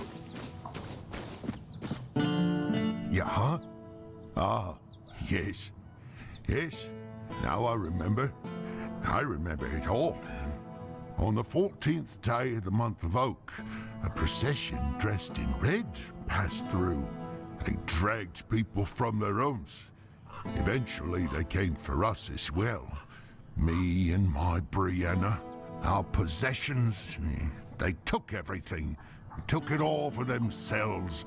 Now, I have nothing left. I'm just a poor man. Please, save me, please. Back then, I lived in the burrow, near Camelot, you see. I was there when the priests came with a crowd of penitents, dressed in robes made of parchment laden with the word. The priests cracked their holy whips and delivered fiery speeches. No more Red Death, no more suffering. No, but I was cured nonetheless. I gave up everything for the cure. I gave up Brianna and all my possessions. I had to cleanse myself. Yes, now I am pure. Can you see? Can you see? Yes, now I am pure. Can you see? Can you see? Thank you. Thank you. May the word of the prophet guide you.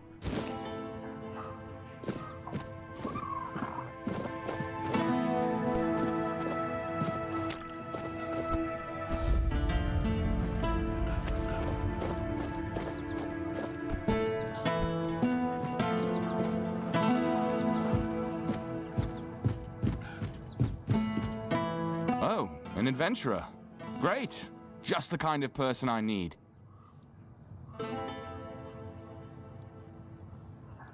You dress funny. No one from here walks around looking like that. And there's something in your eyes. Can't quite put my finger on it. But your gaze isn't the same as the folks around here have. So, if you're not from Kunacht and not from Camelot, that makes you an outsider. And an outsider means adventurer. I've been trying to get the guards to hear me out, but they just roll their eyes and tell me to stop whining. But I swear, something's going on. I think we've got a problem with Camelosian deserters.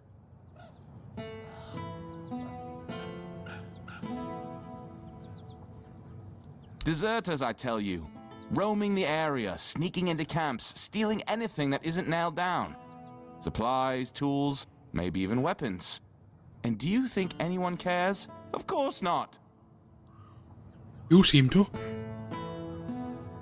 I agree. But they won't. You know why? Because that would mean admitting they have deserters in the first place. And that's not Camelot's style. To the outside world, it's all smiles and sunshine with them. They need to keep up appearances. Make sure we're all eager to relocate to Camelot. I want my family's heirloom back. Look at me. I'm a poor man. That trinket is all I have left.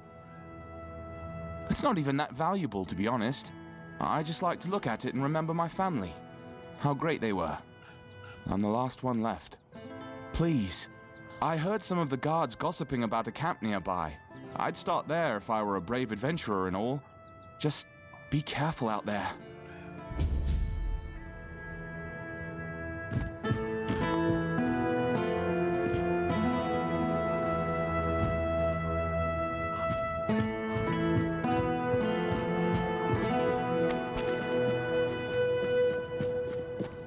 Have some spare food or coin? Anything else?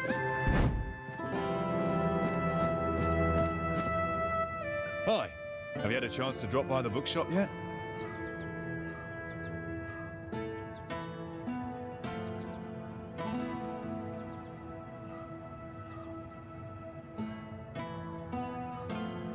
What? I wasn't harassing her. I was just being friendly. I don't see what the big deal is. Besides, she should be grateful. I bet a savage like her doesn't get all that many compliments, especially not from men like me.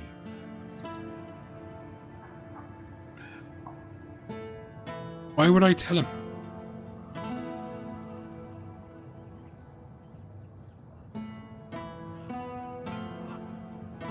What?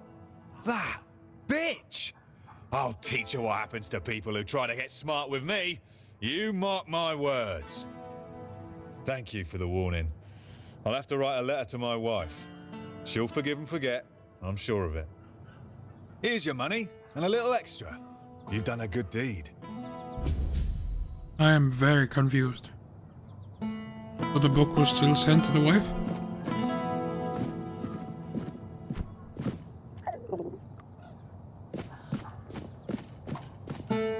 they send it by next day delivery or something.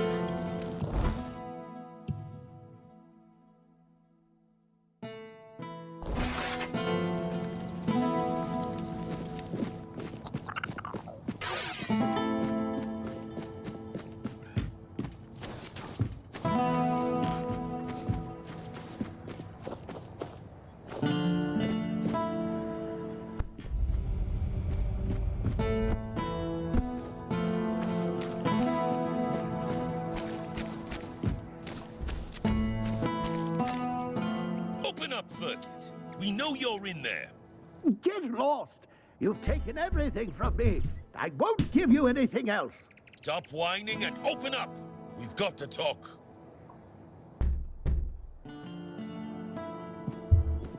I've had enough of this lunatic. Keep an eye on him in case he gets out. I need a rest. What do you want?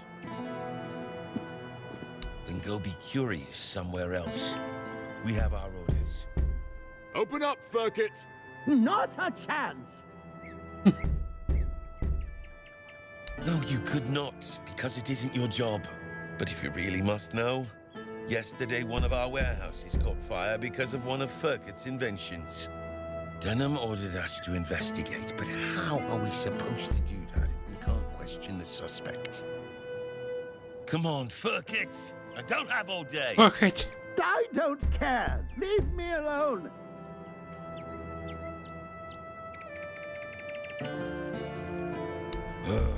Well, maybe you're right.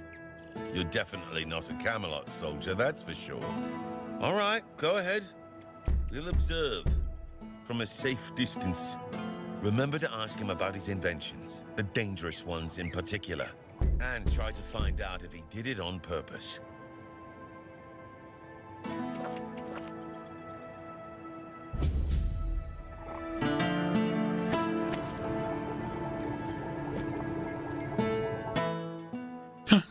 Just get into it.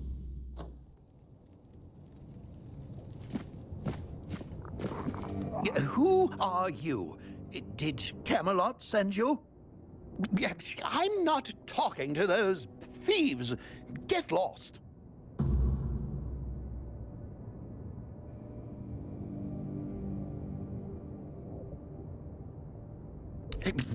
I think it's quite obvious, isn't it? They're harassing an honest inventor. First, they stole my entire life's work, and now they show up with grievances. I'm not giving them anything, and I'm not letting anyone in either. And how did I get in? Oh, aye, it did. And no surprise there. They've only got themselves to blame. They barged in here and grabbed everything that wasn't nailed down. No, actually, they even prized loose the things that were nailed down and took them too. Do you know what this device is? It's a pyrolusite stabilizer. And they took all the pyrolusite, but left the stabilizer behind. No wonder it blew up. Pyrolusite is a wondrous substance. It can create fire anywhere you are.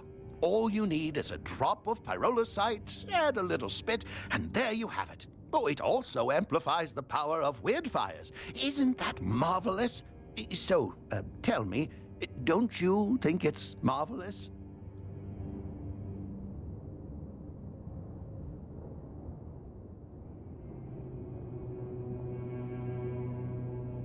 Exactly!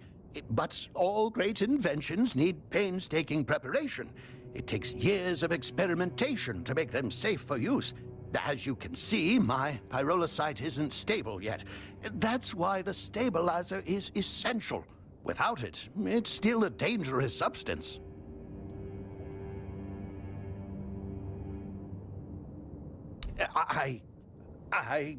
Well, I was pretty agitated at the time.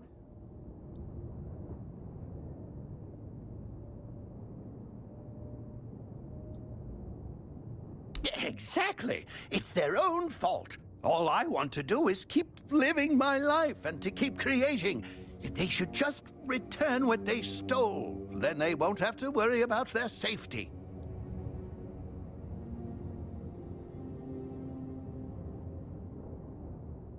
You would do that for me? A stranger in Connacht and not even from Camelot? Thank you. Whatever happens, thank you for acting as our intermediary. I think we could all use an impartial perspective on this entire tragic situation.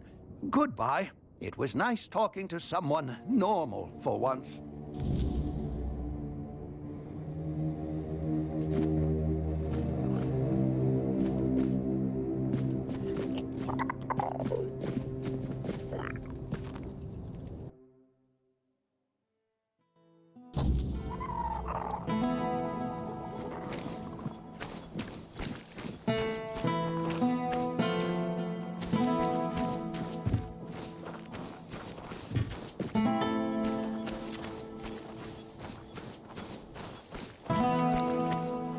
If you're here to chat, you've wasted a trip. Speak up or ship out. I've got things to sort. Well, are you standing there for a reason, or is the scenery here all that captivating? Jobs. Check the notice board outside. There's always something that needs doing, and I don't have time to spell it all out. Can you read? Can you lift more than a feather? Then there's work for you. Pleasant is for feasts and fair days, neither of which you'll find here. I'm here to keep us supplied and alive, not to make friends. If you need coddling, you've come to the wrong place.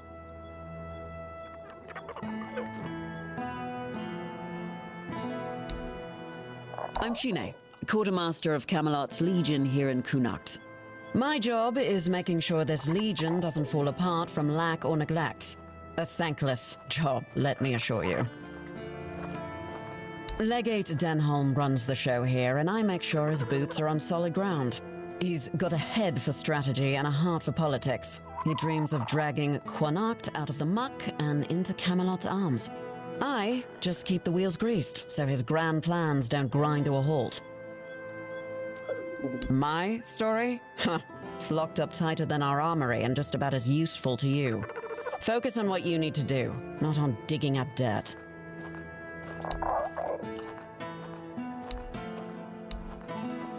I don't know where all that eagerness comes from, but I'm starting to think if I had 10 of you, my job would be a whole lot easier. And as it happens, I might have something for you, though it's a little different from what you've been doing so far. It seems that over the past few weeks, some of our supplies have been going missing. Just small amounts, and I'm not gonna lie, I didn't even notice at first.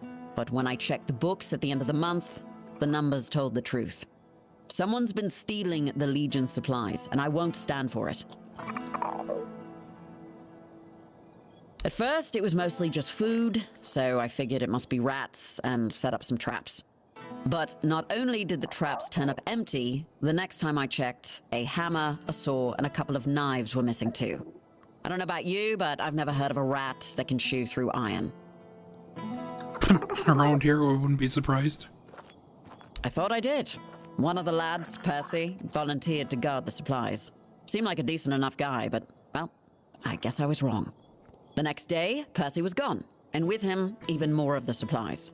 His mates swear he'd never do that. They say that the army was his entire life, but I find it hard to believe. The problem is, the thefts haven't stopped, so I'm guessing he had some accomplices. In the storefront nearby. Maybe you'll find something, because I am all out of ideas.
Just passing through? Thanks for the interest, but I'm not taking commissions anymore.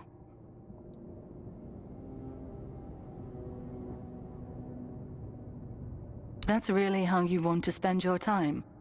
There's no telling how much of it you've got left. Well, it's your life. Go on, have a look at my masterpieces, and pretend they mean something. My name's Delia. I spent years working in art. Mostly decorating walls and ceilings, though I carved a few statues for Lord Yvain as well. It's only recently I realized what a waste of time it all was. I used to spend entire days in the studio, carving, painting, cutting off from the world. This whole business with Camelot opened my eyes. The Menhir was just there. I never thought it could go out forever.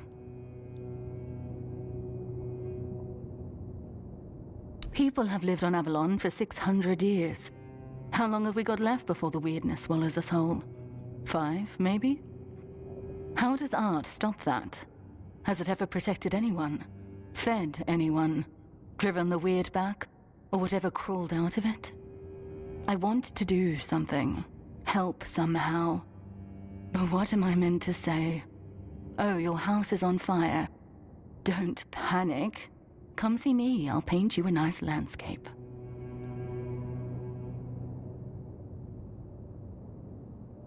I was an artist for, what, 15, 16 years?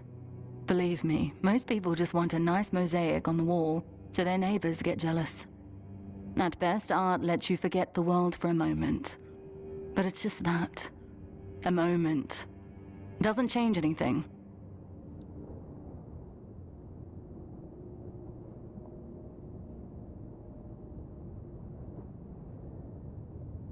If relocation actually happens, I don't know if I'll go.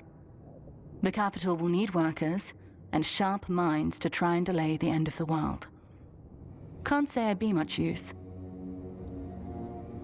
Maybe I shouldn't.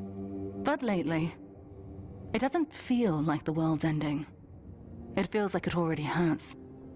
People just haven't accepted it yet.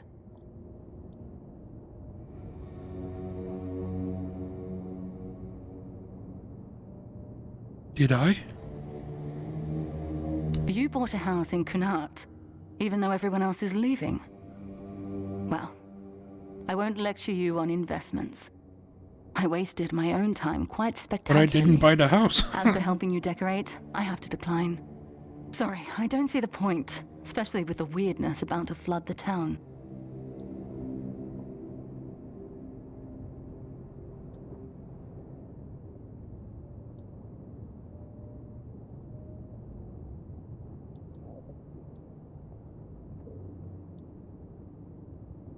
You mean go out with my head held high, face the end, and laugh in its face?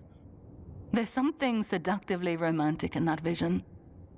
Like shouting into the oncoming void. I'm still here. I still think and feel. All right. I'll take the commission. Tell me what you need from me.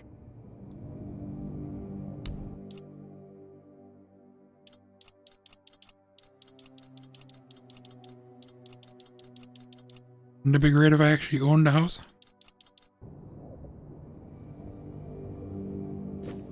Nope.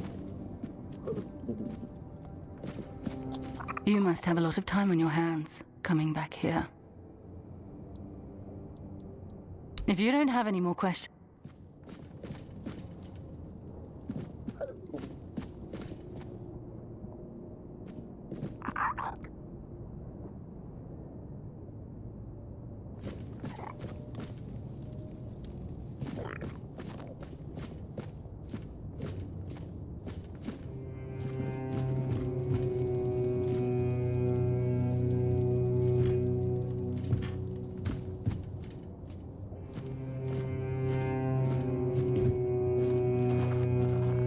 one of these paintings can I jump into?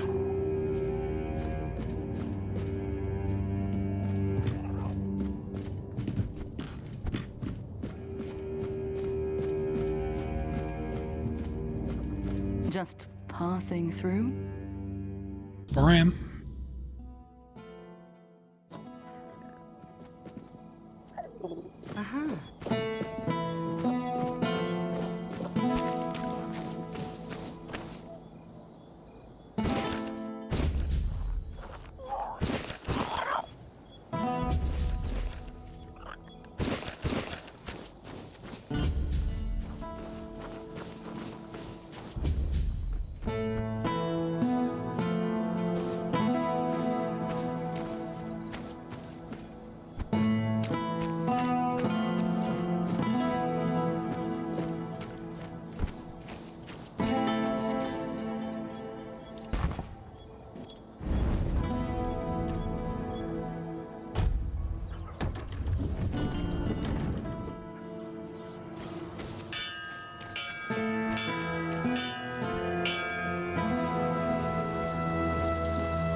I swear, just a moment longer and I'll go knock some sense into that madman myself. Some lunatic. He's been going on about a giant crow flying over Connacht, claiming he's going to slay it. Sure, he was standing in the middle of the square, chucking stones at the sky and shouting that he'd chop its head off. When we tried to calm him down, he started flailing and screaming, "The beast! The beast!" So we locked him up. He could have hurt someone. And now he keeps yelling to let him out. I can't take it anymore, I swear.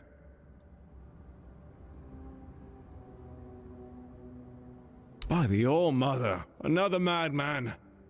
Please, don't do anything that would make me lock you up in a cell. One lunatic a day is enough.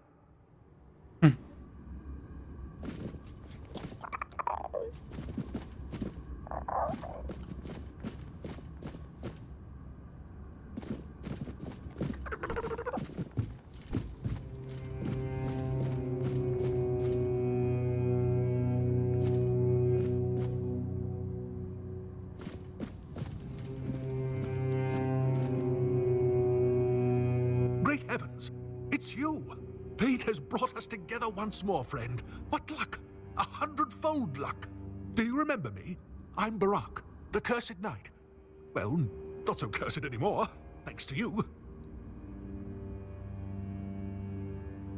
Of course, one does not forget a friend, after all. You must help me once more.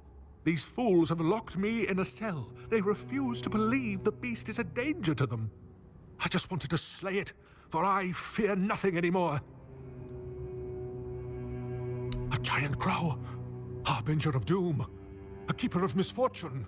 I wouldn't be surprised if the very existence of that monster is why the people of Connacht are faring so poorly. Just as I was cursed once, they might be cursed as well.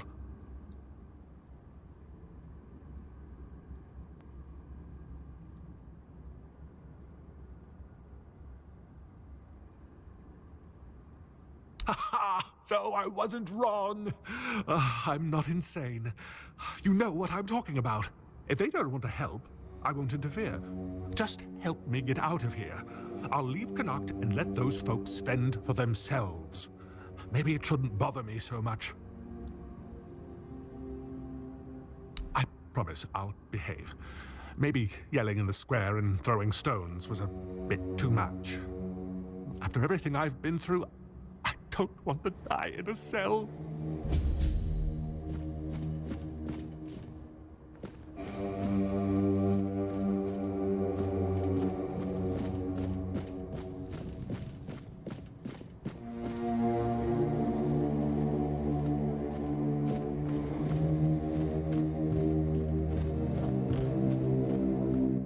heard you talk to that fool. Well then, did you get an earful about the beast?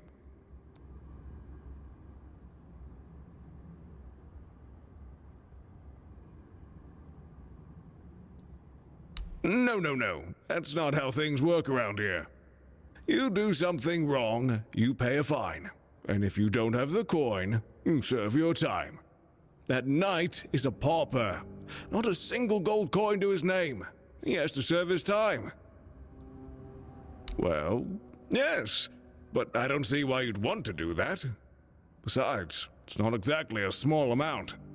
This fellow's fine comes to a neat 5,000 gold.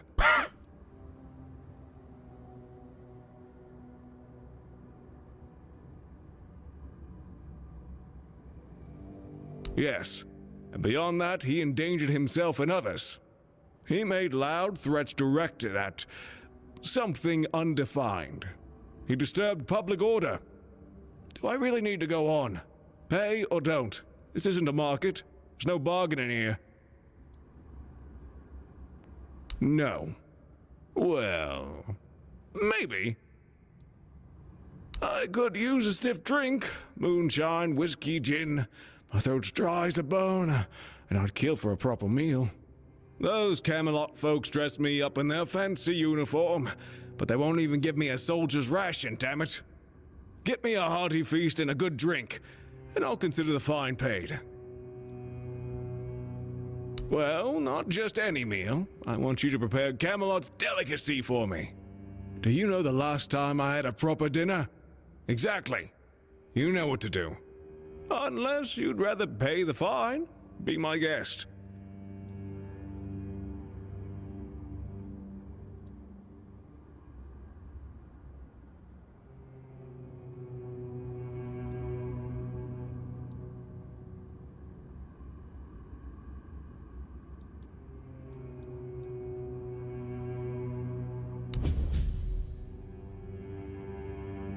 This is the guy I was sent to kill. Interesting.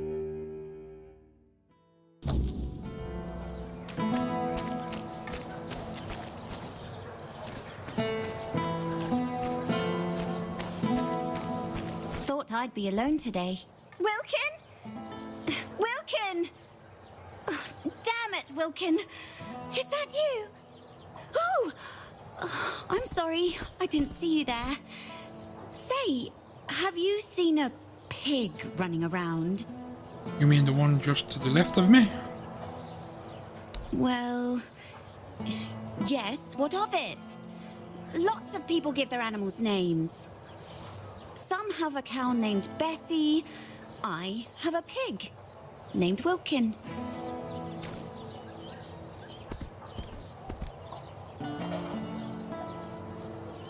Is it?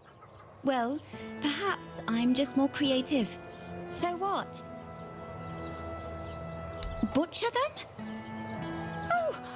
Oh, sweet old mother. I haven't even thought about that. What if someone ate him? Please, please, you have to help me find Wilkin before something terrible happens.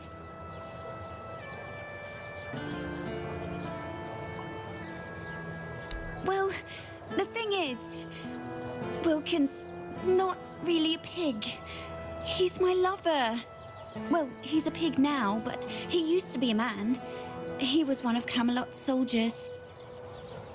The thing is, I might have done something really stupid.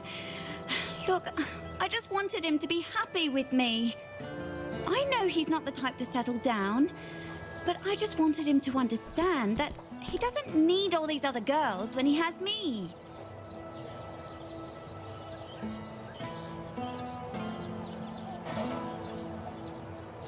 I didn't want to make him love me. I just wanted him to realize that we could be happy together. Just the two of us. Love comes with time. That's what my mum used to say.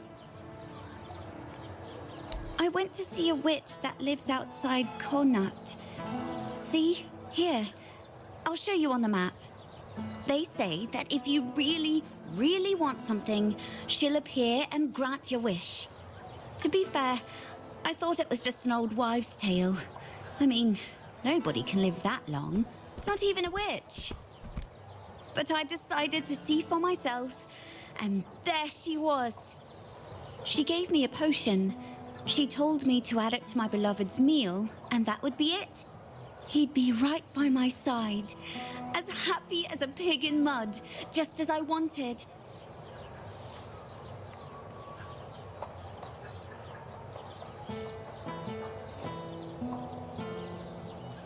She wanted something precious to me, but I didn't have anything. So she said she'd take her payment later. Fat chance of that happening now. I won't give her a single coin. And if she ever shows up here, I'll tell her what I think of her and her deals. I've already sharpened my pitchfork to give her a warm welcome.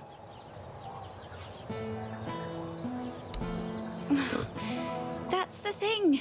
She disappeared. I went back there, but there was no sign of her. It's like she was never even there. And then Wilkin disappeared too. Now all I can do is hope that he hasn't ended up on somebody's table. Really? Oh, thank you. May the All-Mother bless your heart. I promise I'll reward you handsomely. Maybe you should try finding the witch first. Maybe she just didn't appear to me out of spite. But perhaps she'll talk to you.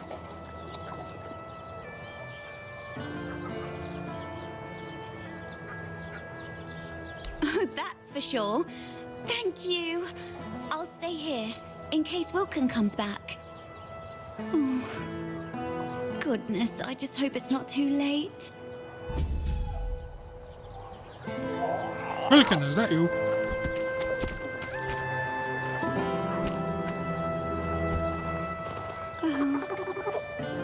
Please hurry.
All-Mother, keeper of day and night, shelter us in your embrace. Oh, I hope I'm not bothering you.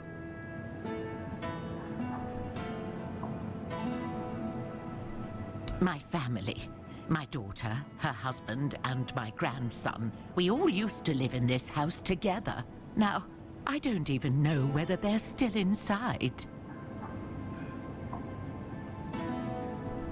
I was visiting my sister in the borough for what might have been the last time. She's 2 years younger than I am, but she's always been sickly. When I got back, the plague was already raging. The Red Priests either took the others or drove them away. Nobody can tell me if they took my family to the island asylum, or if they're all lying dead inside, with flies crawling all over them. So I sit here and pray. What else can I do?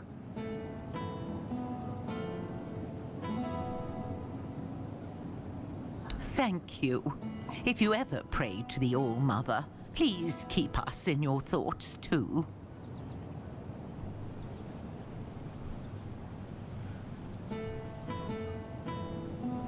Oh, but that's dangerous. You've got so much life ahead of you. Do you really want to risk it for an old woman you don't even know? Not only could you get sick, but if the Reds catch you, they'll hang you.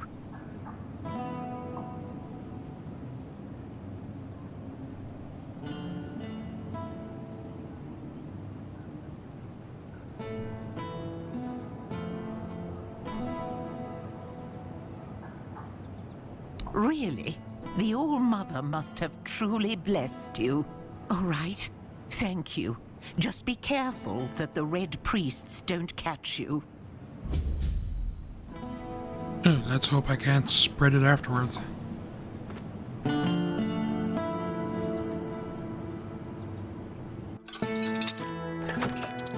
Going to get on me clothes.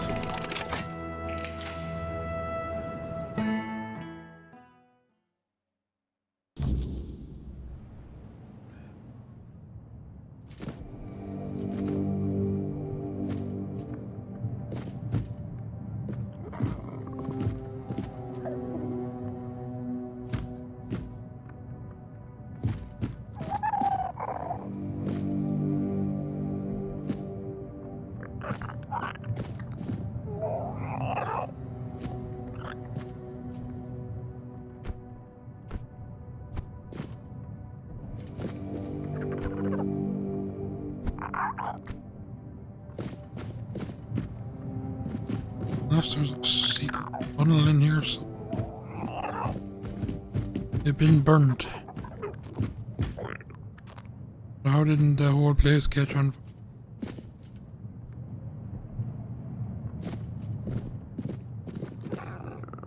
Or did they do something else then? Who knows?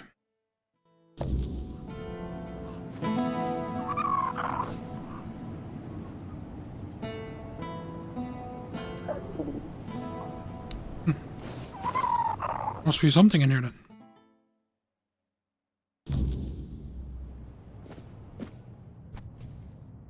Oh.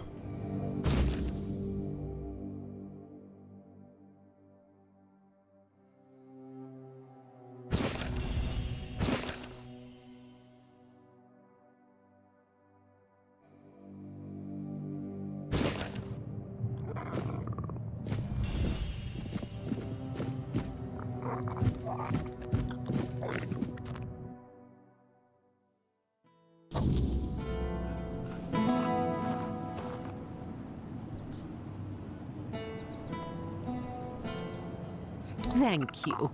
You're a good person. Now I'll pray to the All-Mother for my family to come back safe, and for you too.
let your guard down.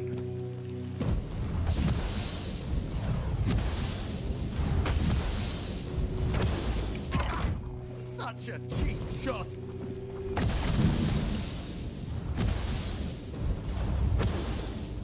Your armor won't save you!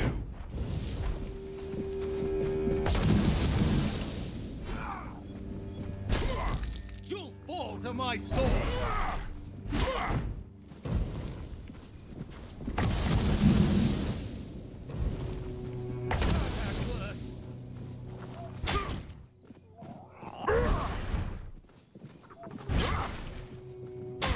Worse.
Have some spare food or coin?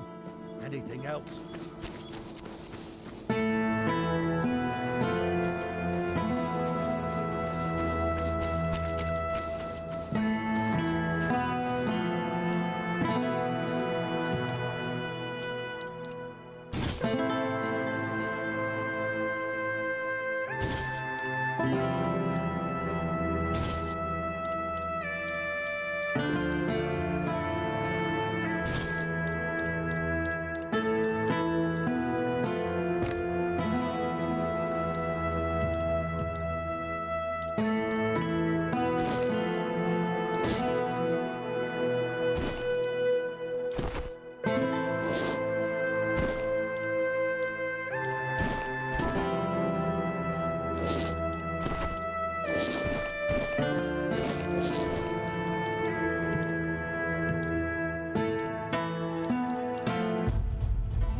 for violence.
I'm an outcast, exiled from my home by the Red Death. My struggle continues on the holy island of Avalon. When you hear the word, follow it. Set an example for other outcasts, with your faith and with your testimony. The word is our only chance to rid ourselves of the plague's taint. And if the word commands you to kill your brothers for spreading heresy, do so, for such is his way. If the word commands you to besmirch your father's name, do so and discard your sullied self, for such is your way.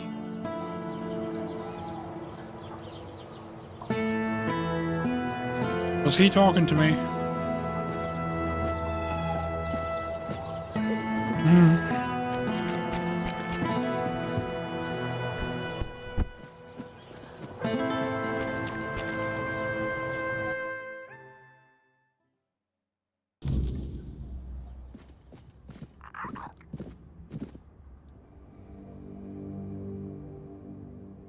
My lord, what a smell! And the drink, full service. Go tell that madman he can start packing. When he's ready to leave the prison and Connacht, I'll let him go.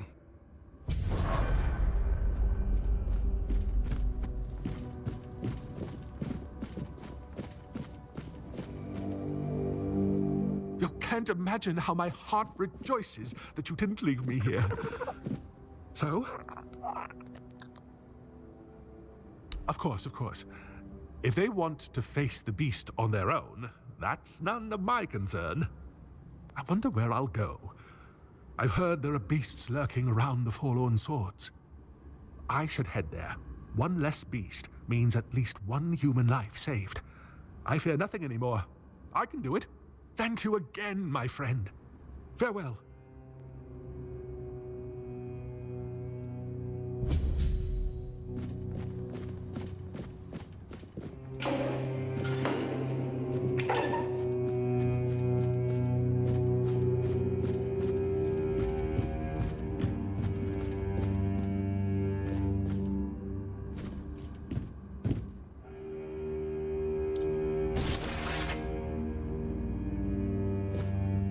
Back again, and still on this side of the bars. Really? You walk into the prison and ask the one man in Camelot soldier gear who he is? Oh, that's a good one. Well, stranger, I'm Flad, and I am a prison guard. Fortunately, I'm not terribly overworked, now that most people have either left for Camelot or died of Red Plague. Oh, was that insensitive? My apologies. Well, it depends. Take this for example. We have a beggar here, all mother bless his soul, who figured out that committing only minor offenses would land him here rather than at the gallows. This way, instead of begging on the streets, he gets a roof over his head and a warm meal paid for by Camelot. How clever must you be to come up with that? Pretty clever, I'd say. I probably would have done the same if I were him. So, you're looking for the children. That means one of two things. You want in, or you're in the way. Which is it?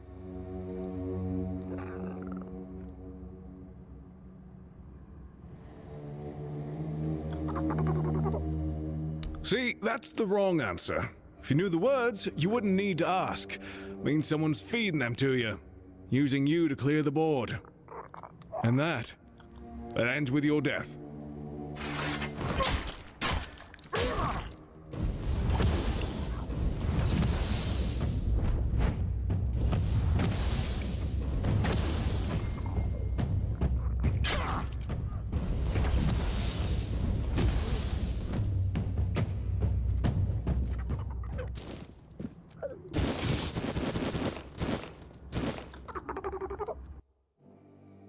Nothing to see here?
Have some spare food or coin?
You're here.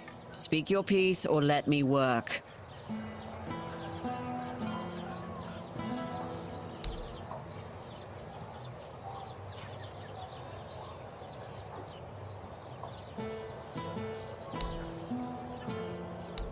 Well, shit. Is there no storage down here?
You're here.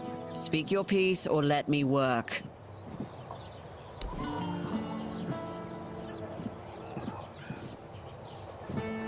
Aye, these are bear claws indeed. You've got a knack for this. Or just plain luck. Either way, these will do nicely. Good, now maybe I can actually secure those tents properly. So the job's done? And here I was, ready to send out a search party. You are full of surprises, which is more than I can say for most of the folks around here.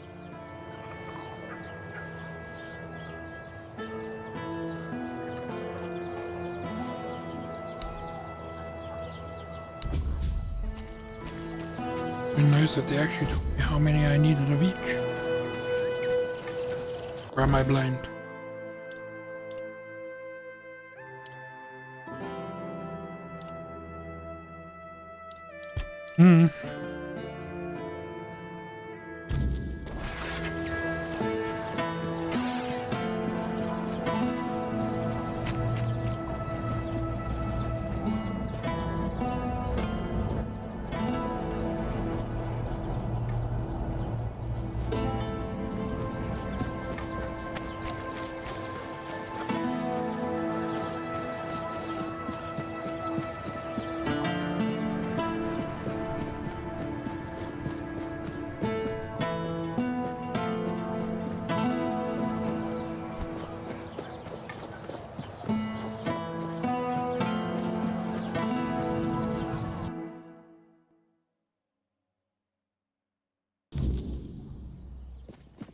I should stay out of trouble.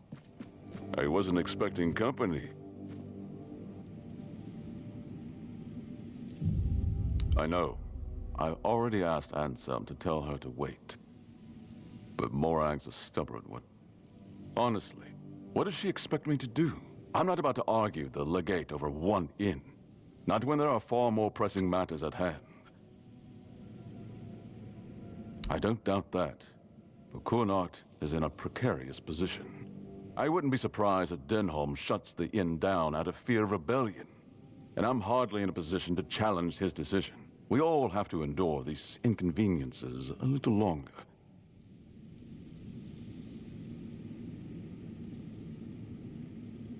Well, surely she's been given some sort of compensation, hasn't she?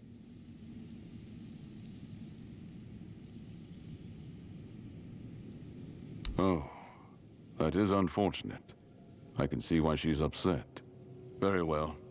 Tell her she'll be paid part of the damages from my coffers. And I'll speak with Denholm about her situation. When I have the time. I can't offer more than that. As long as this stalemate with Camelot holds, reopening the inn is out of the question. That's my final decision. Now, was there something else? Does it now? Very well. Tell Osman that... what shall we tell him? That I thank him for his concern, and that I will take his advice under consideration. I shall stay Just passing through, you've come back. Let's hear what needs addressing. Until next time.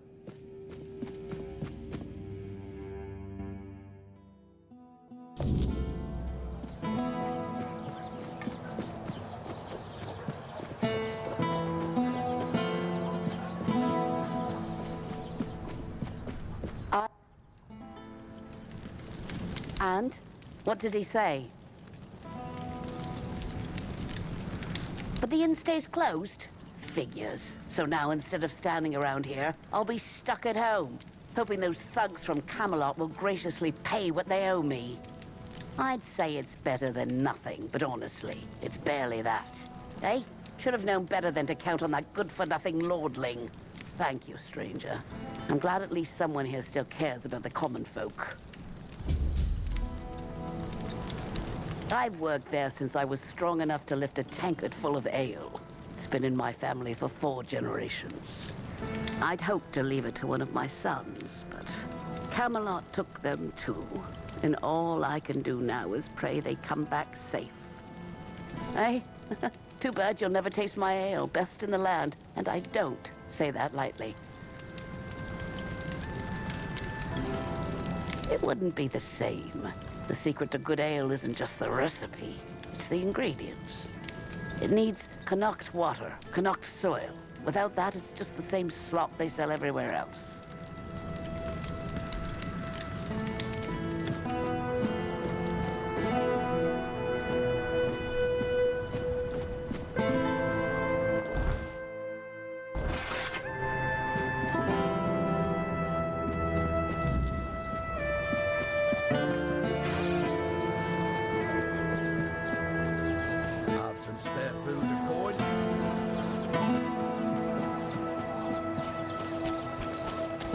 You're not here to talk about the men here, are you? Oh, please say no. I've had my fill of that topic for a lifetime. Oh, there are far more exciting things to chat about. Like treasure hunting, for instance. You got a look about you.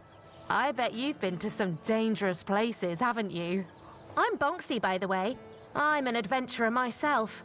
I have a few trinkets to sell from my last expedition. Want to take a look? Oh, I'm not entirely sure. I'm just passing through. From what I understand, Camelot wants to move it to their place along with the inhabitants, but they prefer to stay. They want to live in one place their whole lives. Can you imagine that?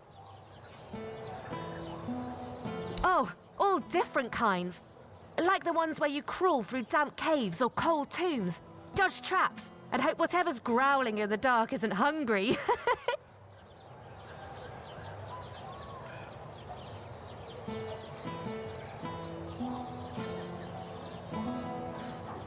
Really?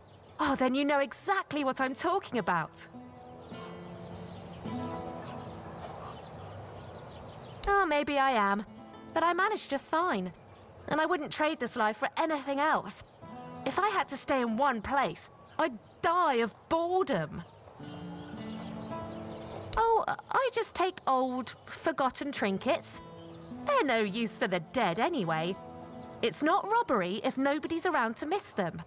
Think of it as giving treasures a second chance to shine. A trip to the caves by the bay in the south. The bandits set up a camp there, so I decided to go after their loot. After all, stealing from a thief isn't a crime, right?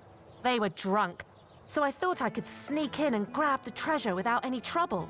But I guess I underestimated them. They caught on and started chasing me. 4 or 5 of them, I think. I made it to the exit, and then there was a giant ogre on the beach. I barely managed to slip past it, and the bandits backed off.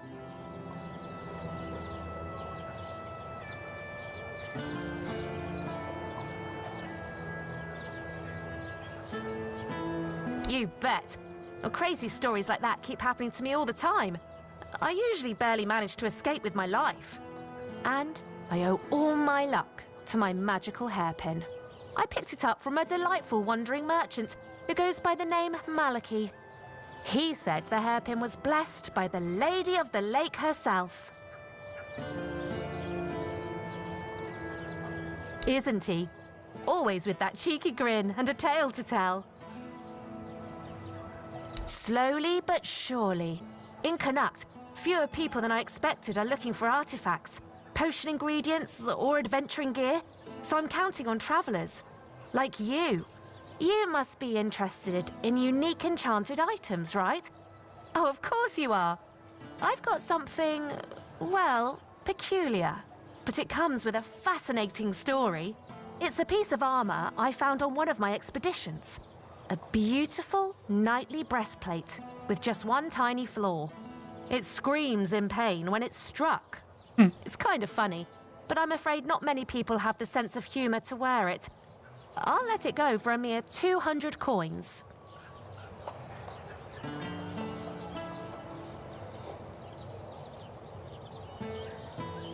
Wonderful, here it is. Oh, one more thing. This armor came with a letter. I found both in the ancestral tomb of the Gévaudan family. Oh, I'm a little jealous, to be honest. This sounds like the beginning of an exciting adventure. I chased the trail myself, but first, I need to sell off my finds so I can travel light. With a full coin purse, of course. Good to see you.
Always a pleasure to see you.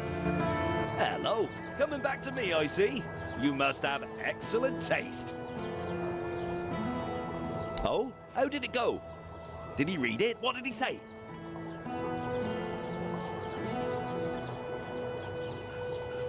Ha! You see? I always say when someone speaks sense, even a lord perks up his ears.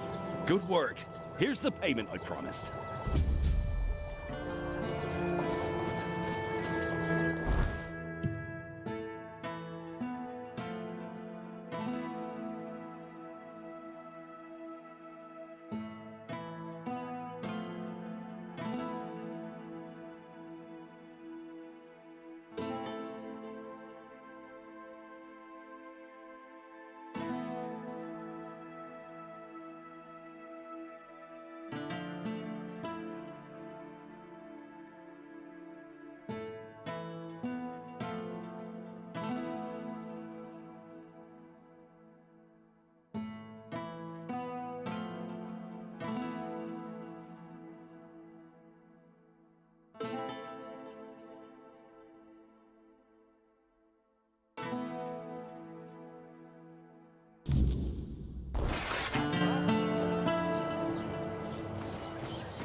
Oops.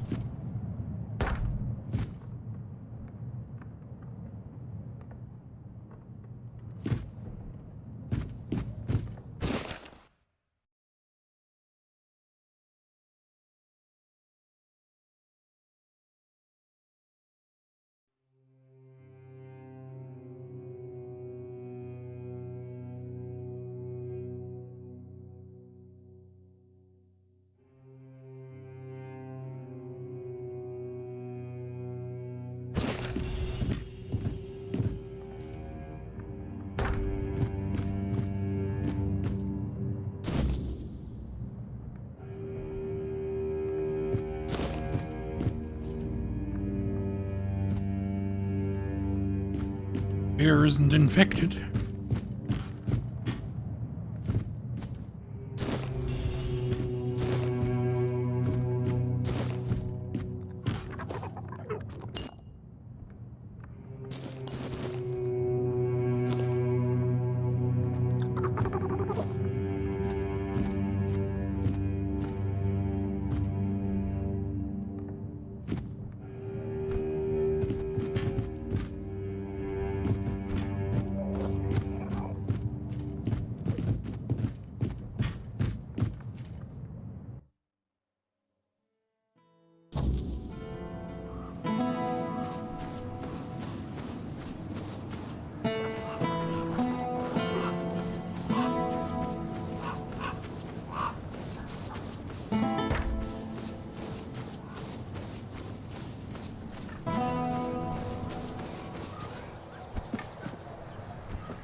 Spare a coin for the hungry. Elixirs, powders, ointments, got something for wounds, poisons, something to keep you on your feet through the night and help you survive the cold. And all of it made by my own hands, with science. No tricks, no vile spells. Yes, all magic is a scam, an illusion that pretends to give you something but always takes more in return. My elixirs work because they're based on knowledge and experience, not some fickle power from another world. Anyway, go ahead and read my anti-magic manifesto. I've laid it all out, why the magical plague must be wiped from Avalon.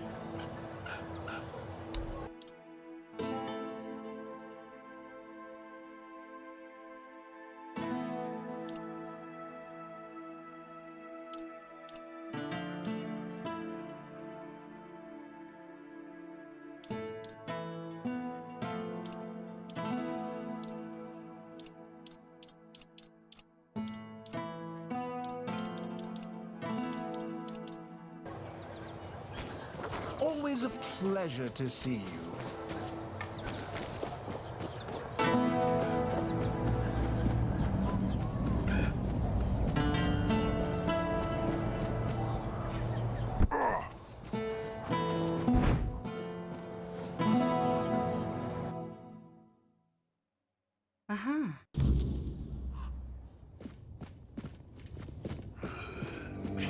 Oh, is that you, Roy? Have you finally come to visit your grandpa?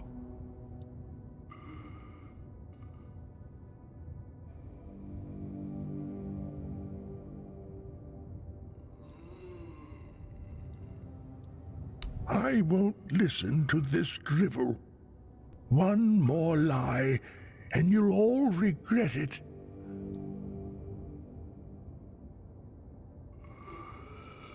Anyone could write such nonsense. That's it. I've had enough of your scheming. Goodbye. What do you want? Who are you?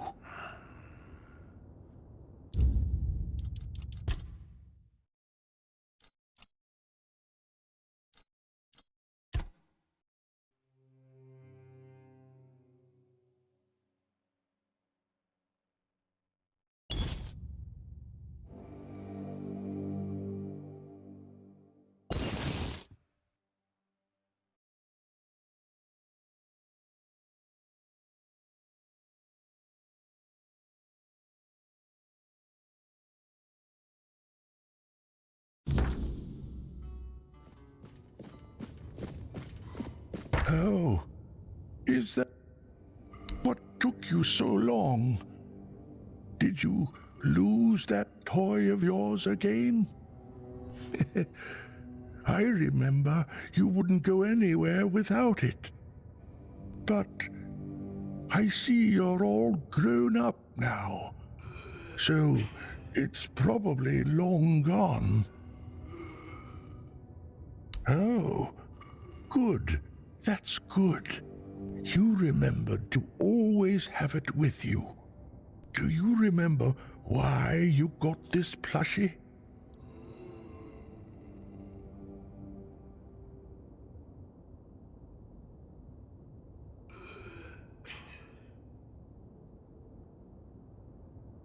Oh, bollocks.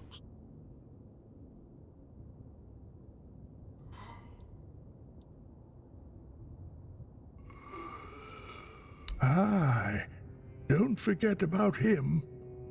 Remember, family is the most important thing. No matter what happens or how things are, they're your kin by blood, and you can't fool that bond. I've always been there for you too. Oh, by the way, do you happen to remember that rhyme I wrote for you? When the dark night comes, the men here will feast.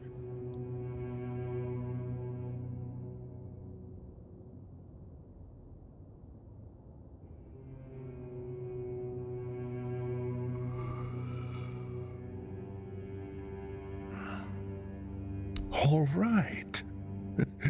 And what about the next verse?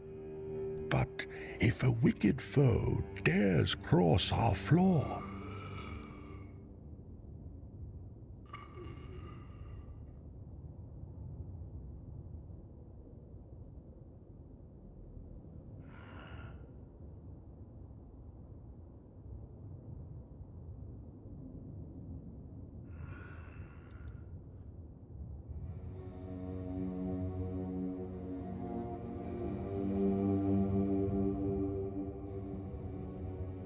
oh, it is really you.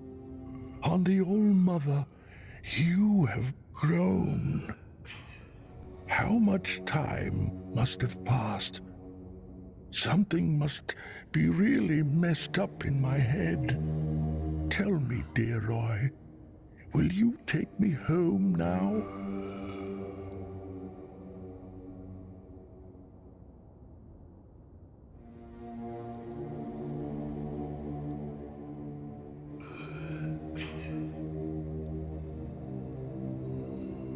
You're serious about this? Fine, then. If you say so, I'll trust you. I'll stay in the hospital, but damn it, this better not take long. Here, take this, and get yourself something nice at the inn. Leave me now. Grandpa has to rest. It was good to see you.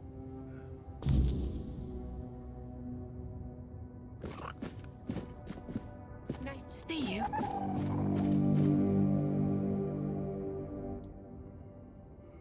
I know. I saw what you did. I'm not sure if lying to him was the best idea. But, well, it's better than nothing. Thank you. You've helped us both. I'm just so relieved I didn't have to handle this one thing all on my own. But I can't keep going on like this for much longer. I can't run this hospital all on my own. It's an impossible task.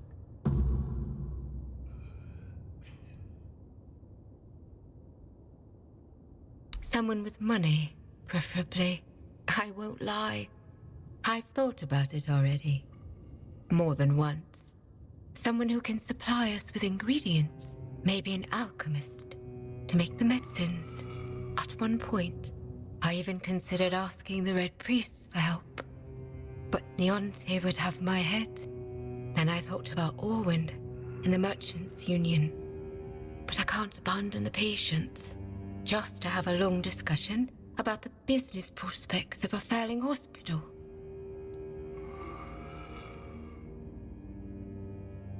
Huh. What doesn't she have against them? First, she abhors the doctrine of K. On a purely theological level. Her words, not mine.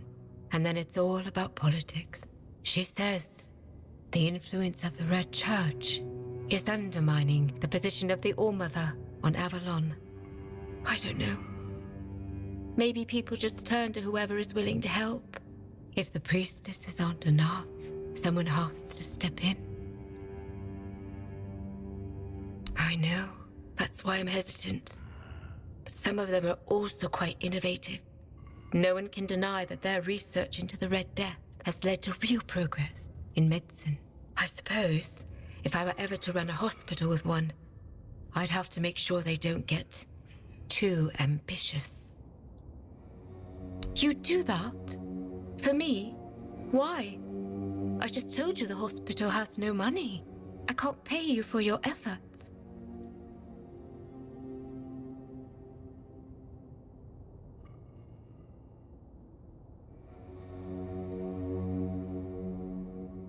That's very noble of you. But still, when the hospital is back on its feet, I'll find a way to repay you. Thank you. Even if it doesn't work out. Your offer means the world to me. I've been alone with this for so long. It's good to finally have some hope.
fine day for business.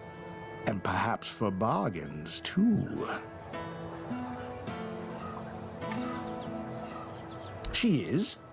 That's interesting news. Though I had no idea the hospital had financial problems. I thought it was funded by our brave Camelosian army. Or was it Lord Yvain? I can never remember.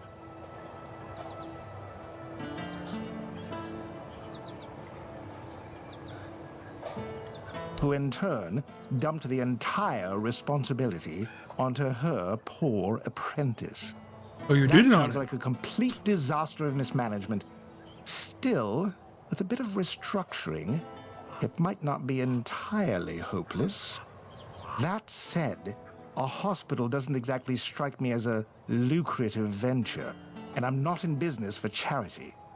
When I invest, I expect a return. And here, I just don't see it.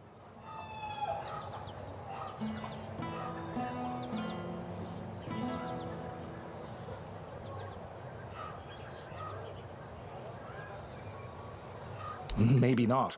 But when someone brings me a business opportunity, they should at least try to convince me it's a good idea. That's true. But in Connacht, people would sooner dig up their grandmother's miracle recipes than pay for something they used to get for free. I need some concrete ideas.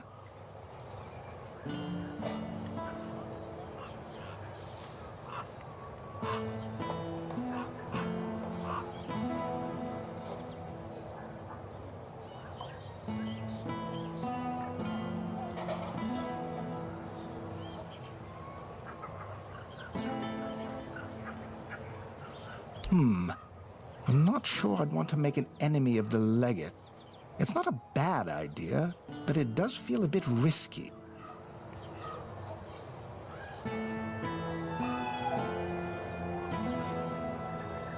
Fine, I just hope we don't all end up regretting this. You'll need to get others on board, so try to show a little enthusiasm when you talk to them. Start with Bonksy and Osmond, then speak to Erwin. We'll need an alchemist, after all. The more support we have, the better. I wasn't expecting company. Got money? I've got elixirs.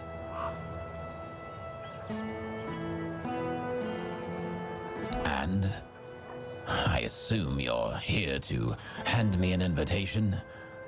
Let's skip the pleasantries. Why would merchants take over the patronage of a hospital? And why should I have anything to do with it?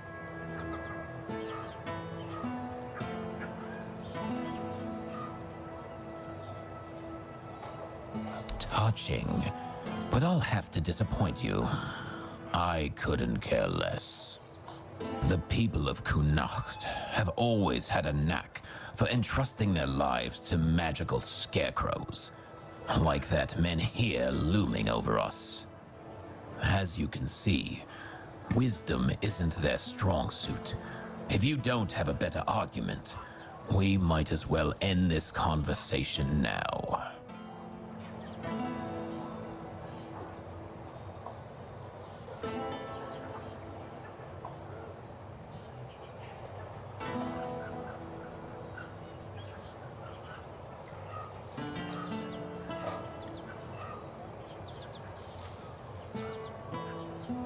It's true that my business has been struggling for some time now. The priests are to blame. Ever since they started strutting around Connacht, people have been hesitant to use the services of alchemists, afraid of how the Red Church might react. Fine. You've got my attention, but you'll have to put in some effort. Not yet. But who knows what those rats will come up with next? They've already shown they're clever. Quarantining an entire district? Sure, why not? Carting people off to the island asylum? Absolutely. They're turning the Red Death into some incomprehensible nightmare, using methods far removed from anything scientific or rational. I wouldn't be surprised if they start meddling with my business soon enough. I've been having a serious problem with my supplies lately. The Red Church is hoarding every remotely valuable alchemical ingredient for themselves.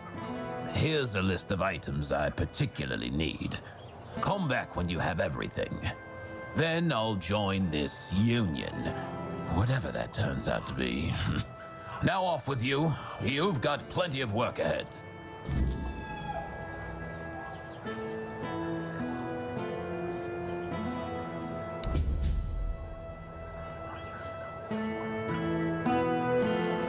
For a good while, yeah. To see you.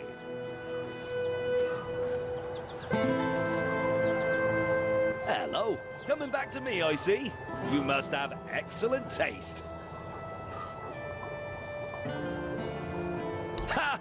I'm not surprised he's asking me. Without my financial backing and, more importantly, my experience, most of the guild's investments wouldn't stand a chance. They really value my involvement, and that gives me leverage. In other words, I can do a bit of bargaining. Have you heard the legend of Robbie of Grubwood? A bandit who stole from rich merchants and gave the gold to commoners. They say he was an incredible archer. At least, that's how the story goes. People say the same about me, but I'm still waiting for someone to write a song about me, like they did for Robbie. It's only a matter of time. Robbie's long dead. I heard someone in his gang betrayed him. He's buried in a tomb not far from here, along with his bow. And that bow has been on my mind for a while now, you see. According to legend, it's made from centuries-old yew, and enchanted by a druid whose life Robbie once saved. Bring me that bow, and I'll support Alwyn's investment. What do you say? That's what I like to hear. I always say sticking close to older, more experienced folks is worth it. There's so much you can learn from them. Am I right? Of course I am!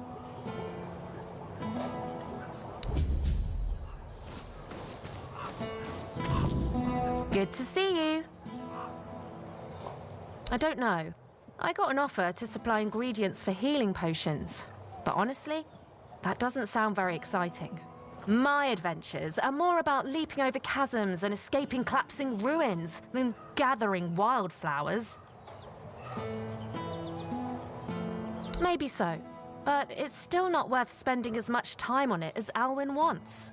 I could be exploring underground labyrinths or running from guards across rooftops instead.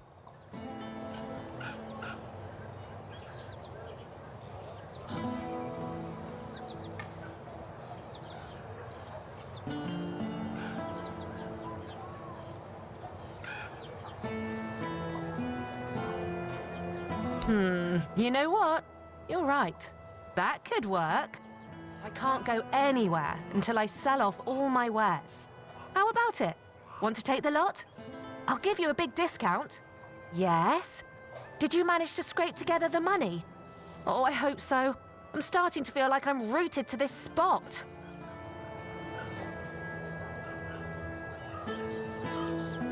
I'm not buying that. Fantastic! If you don't need something, you can always sell it later and even make a profit. Let Alwyn know I'm in, and I can't wait for my first trip to gather ingredients. There's always treasure for those brave enough to look. Bollocks did I just...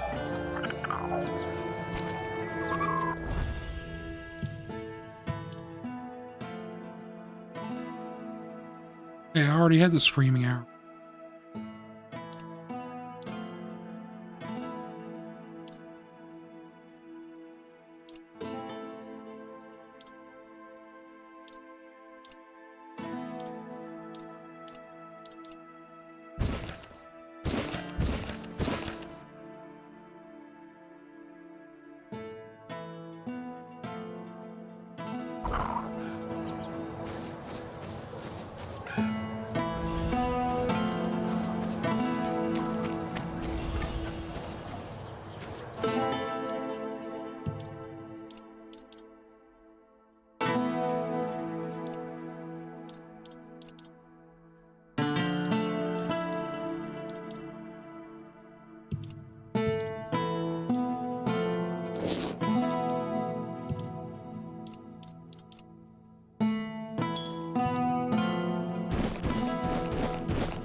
Hello there. Hello again.